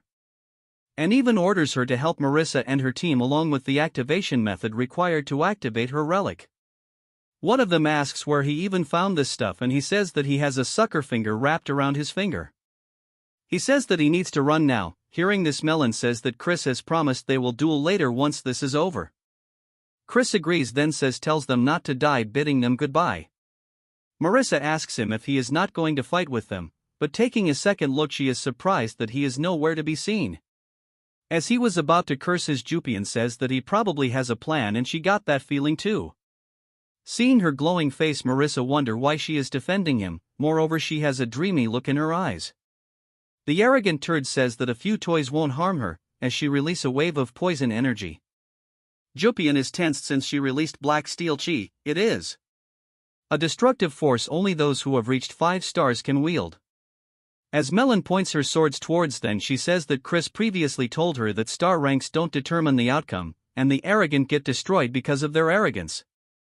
Jupian also agrees, saying that these guys who relies on strength only, she always wanted to crush them with raw power. Melon tells them to follow her as she will lead the charge. Jupian tells Marissa to get going, but she is still shocked over her relic. But out of option, she wears the frog-shaped headband ready to fight. Jupian on the other hand throws a bet about who will take out their opponent first. Melon says that she will be fighting the cloaked turd.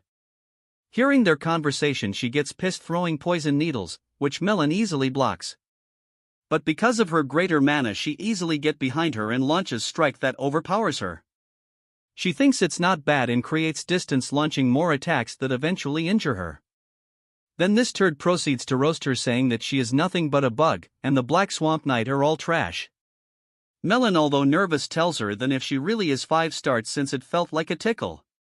This pisses her off, and as she charges towards her, she grabs onto her face, releasing a curse right at her face. She cannot understand how a 4-star curse is affecting her. Melon says that the artifact doesn't only boost her strength but also amplifies curse power with her blood. As she is frozen in place, she realizes that Melon took the hit on purpose. Before she gets any more screen time, Melon finishes her off. Seeing her fall, her subordinates look towards her.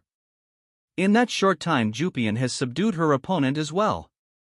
Moving to some other place, our troll is calling for the other 5 stars, saying if he is planning a sneak attack or something. Then taunts him, but saying if he's scared of him. Hearing this, the figure comes out and Chris is happy to finally get a sight of him. Chris confronts the turd, saying that he has been wondering for a while why his core is murky. Since it doesn't seem like he is from the Venom clan, there has to be another purpose for him to be here. Chris picks up a stone and aiming towards the masked turd, he throws it. With extreme speed it grazes him. Before he could look, more of the stones were thrown towards him, which he dodges, but one of them manages to hit his mask. Chris says that when he tensed up, his right shoulders lifts, and when he is distracted, his field of vision narrows. He says that it is not a great habit, so he should fix it, calling him Brother Esht. Since he got caught, he opened his mask and reveals himself.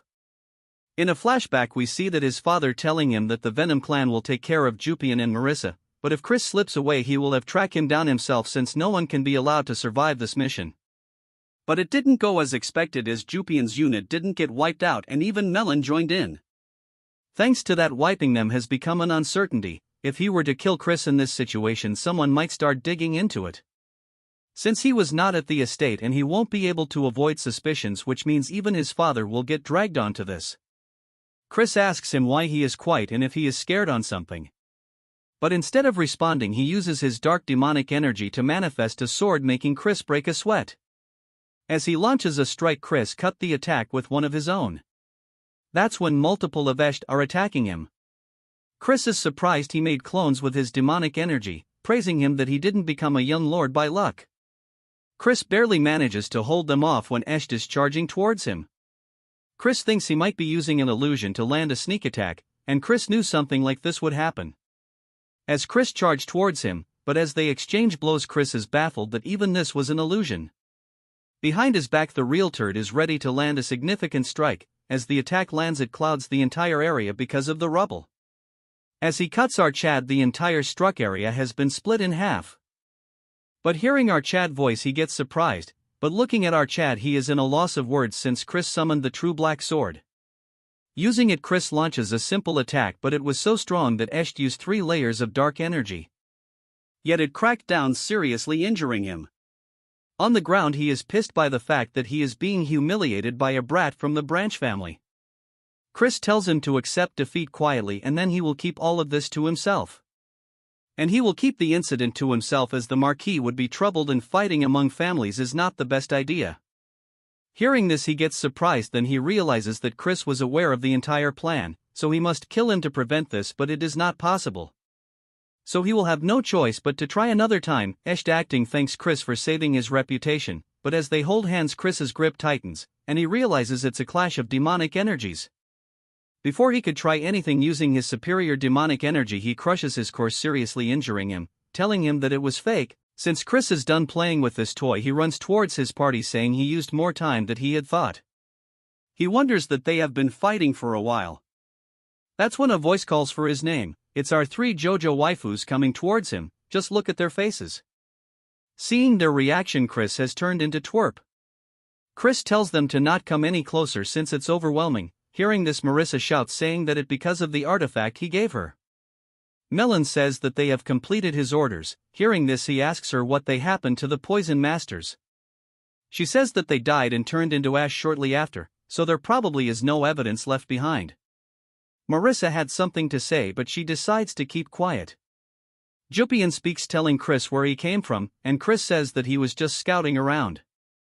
Then lies that a noble like him should not join battles anyway. So Marissa says why she would come back injured then. She asks him if there were more traitors from the Venom clan. Hearing this, he gets taken aback, avoiding the question, telling him to retreat already. Chris thinks to himself that he took care if UT a bit farther on purpose. By now all of them should have come to their sense and run off, or their subordinates came to retrieve them. He really meant it when he said he would keep quiet about this, since making a big deal would only provoke the Marquis. He has the stolen insignia of the constellation along with 3 survivors. Which is more than enough. After a week, Chris is lying on his table full of food, and because of what had happened, the Venom clan was at fault and got into a tight spot. It was settled with mutual agreement. The main reason it ended that way is because they knew he was aware of Ashid and Marquis Langham's involvement. This, however, is still better than his past life where everyone got slaughtered. And Duke Wham didn't have to hand over the demon's amulet to Marquis Langham either. Mellon returned to the Dark Clan side as soon as she left the canyon. Marissa promised to stay silent about Mellon's involvement and left. Moving to the present, and Marissa is here trying to feed our Chad, yet Chris denies, saying his whole body is aching. She says hearing him in pain hurts her heart. She then daydreams saying that no matter what happens she will feed him and even dress him up, just hearing he creeps out saying that her heart beating a while ago. She goes crazy saying that it is not possible since whenever he sees him, her heart beats fiercely. And to prove it she vibrates her whole body. Then she gets a whole spoon trying to feed this adult child, but he wants to eat alone. But she just won't understand anything and shoves it into his face, saying that he needs a balanced diet to remain healthy. Jupian is sitting across not saying a word while Maria says that this food is filled with her love. Since she remains quiet, Chris asks her just how long she plans on visiting, since she herself is into recovered. She says she will leave once she is done monitoring his condition a bit more. She turns red saying that she is the one that is on charge. Maria says that this will give him indigestion, then goes full Karen saying she has a lot of guts flirting with him. Then she tries to scare her away saying if she should bring him something to drink, offering her some blood juice, but she says that she doesn't like it and prefers if scallops juice. Hearing this she gets sad because it is not her field of expertise. As she continues to stare at him, and if she has something to do. She says that she hates him and will crush him one day. Hearing this he makes faces saying that he affirms him get ahead. But she gets all red thanking him for saving her. This shock our Chad. So he tells her to repeat herself since he couldn't hear anything. This pisses her off as she says that it's fine if he didn't, she just acknowledged what he did. With a serious tone she says that his smile will fade, since the Marquis has promised so he will officially named a noble son soon. Once he becomes one things will be different. What she means is that he better be prepared. Even Chris knows it that until now he was not worth trampling, but the moment he becomes the heir they will all come after him. Once Ashid recovers his core he will come back, and so will the first princess who is hiding a secret. The youngest and the third son the berserker and even the mad prince will be after him, so it won't be like before. And he also wonders if Jupian would be part of that. Then she asks Chris if she is that pretty. Hearing this he doesn't know where she got it from out of nowhere. Since he won't reply she says that she will take her leave. As she leaves, he breathes a sigh of relief saying that he needs to relax and have bite. When another voice bother him, but it is none other than our waifu Marissa. As Chris looks towards her with a shocked face, Marissa asks him if he is doing well. He remains quiet and tells her that he is almost healed. As there is an awkward silence Chris wonders why she is here again, wondering if she is here because he tied her up. He is surprised when she tells him that her father wants to see him. Her father is Duke Wham, the head of the Poison Clan and one of the only 8-star demon lords. Wondering why someone of his stature would like to meet him. As they both walk together she asks him how he was aware of the plot, and his response is that he has an informant. Hearing this she remained quiet and a look of saddened. In a flashback we see that Melina introduced herself as the vice-captain of the Black Swap Knight Order of the Dark Clan. She also included that she infiltrated under Chris's orders. Hearing this Marissa gets angry and says if she is agreeing that Chris broke the expedition rules. She cuts her of saying people targeting her, so she was orders to help her stand against the infiltrators. Moving to the present she tells him that if he knew he could have just warned her. Chris says that though she might be in danger. Since if the Venom clan is the culprit she as the heir would be the prime target as the heir. She asks why he didn't suspect her for that she owes him one. With a shy look on her face she thanks him for saving her during the expedition. But autonomous Riz Lord tells him that she is important to him. Hearing this she turned red, telling herself how he can say this all of a sudden. Since they are already over. But he had to burst her bubble as he says that they should become political allies for now. As she is still getting out of the shock, he says it's a decent proposal. Asking her if this is awkward because of their past relationship, in that case she doesn't have to worry. At this point MC should have married a log, anyways he continues blabbering nonsense. He elaborates they don't have to get back together or undo the engagement since they are complete strangers now. She just goes dark, thinking to herself probably how she managed to fall in love with this dense log. She makes a killer look at his, almost ready to break his bones. With an angered look she tells him that she is okay with his proposal since it will benefit both families. Chris thinks if he said something wrong, as the log wonder Marissa reaches a door, calling someone Lord Patriarch, and that she has brought Chris from the ducal family. The person she is talking to is the demon lord. He thanks her and then say why she is calling him Patriarch when he told her to call him father. With a serious tone she asks him to control himself because they are in front of guests. He says that she is right, and then tells her that they must have dinner together. She understood the assignment and tells them that she will be taking her leave. Chris, observing this, realizes that they seem to have a good father and daughter relationship. But he is surprised that Duke Wham, one of the overlords, would be such a doting father. As Marissa leaves with a look of anger and shyness, the real conversation starts, as he greets the old man. He says that our Chad is a bit more mature than the rumors. But just thinking about what he did to his daughter makes her want to tear his limbs. But returns to normal as if it were not for him his daughter would be in serious trouble, so he will let this incident slide. So Chris wonders why he summoned him here. He asks him what his connection is with the medicine clan, since he told her he bought medicine from the auction. Since they always monitor the medicinal ingredients sold at the black market auction. But recently the medicinal clan has not made any moves. Hearing this, Chris thinks for a while, then admits that he made it since he is a genius. Hearing this, old man makes a face, saying that to make an antidote he will need to know everything about the poison to make an antidote. Chris says that a genius can understand all this by just reading books. Hearing this, Duke Wham is intrigued since he has not committed a crime. He cannot interrogate him. Chris is relieved that the misunderstandings is cleared, but he has one more thing to discuss. Chris gets shocked the second he offers him to become someone of the Venom clan. Moving to some other place, a red turd barges into a room, telling the Marquis that Eskid's core has been shattered and it must be Chris's doing. Old man hearing this tells her to lower her voice. She angers him more, saying that a brute is going to be the leader. If it happens, the honor of the Dark clan will be tainted, and if he will let it happen.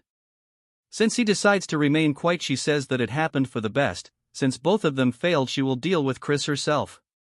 This rat face remains quiet, then proceeds to say that she can do whatever she wants, but he won't get involved. As we see a chessboard completely ruined as the pawn has defeated the knight.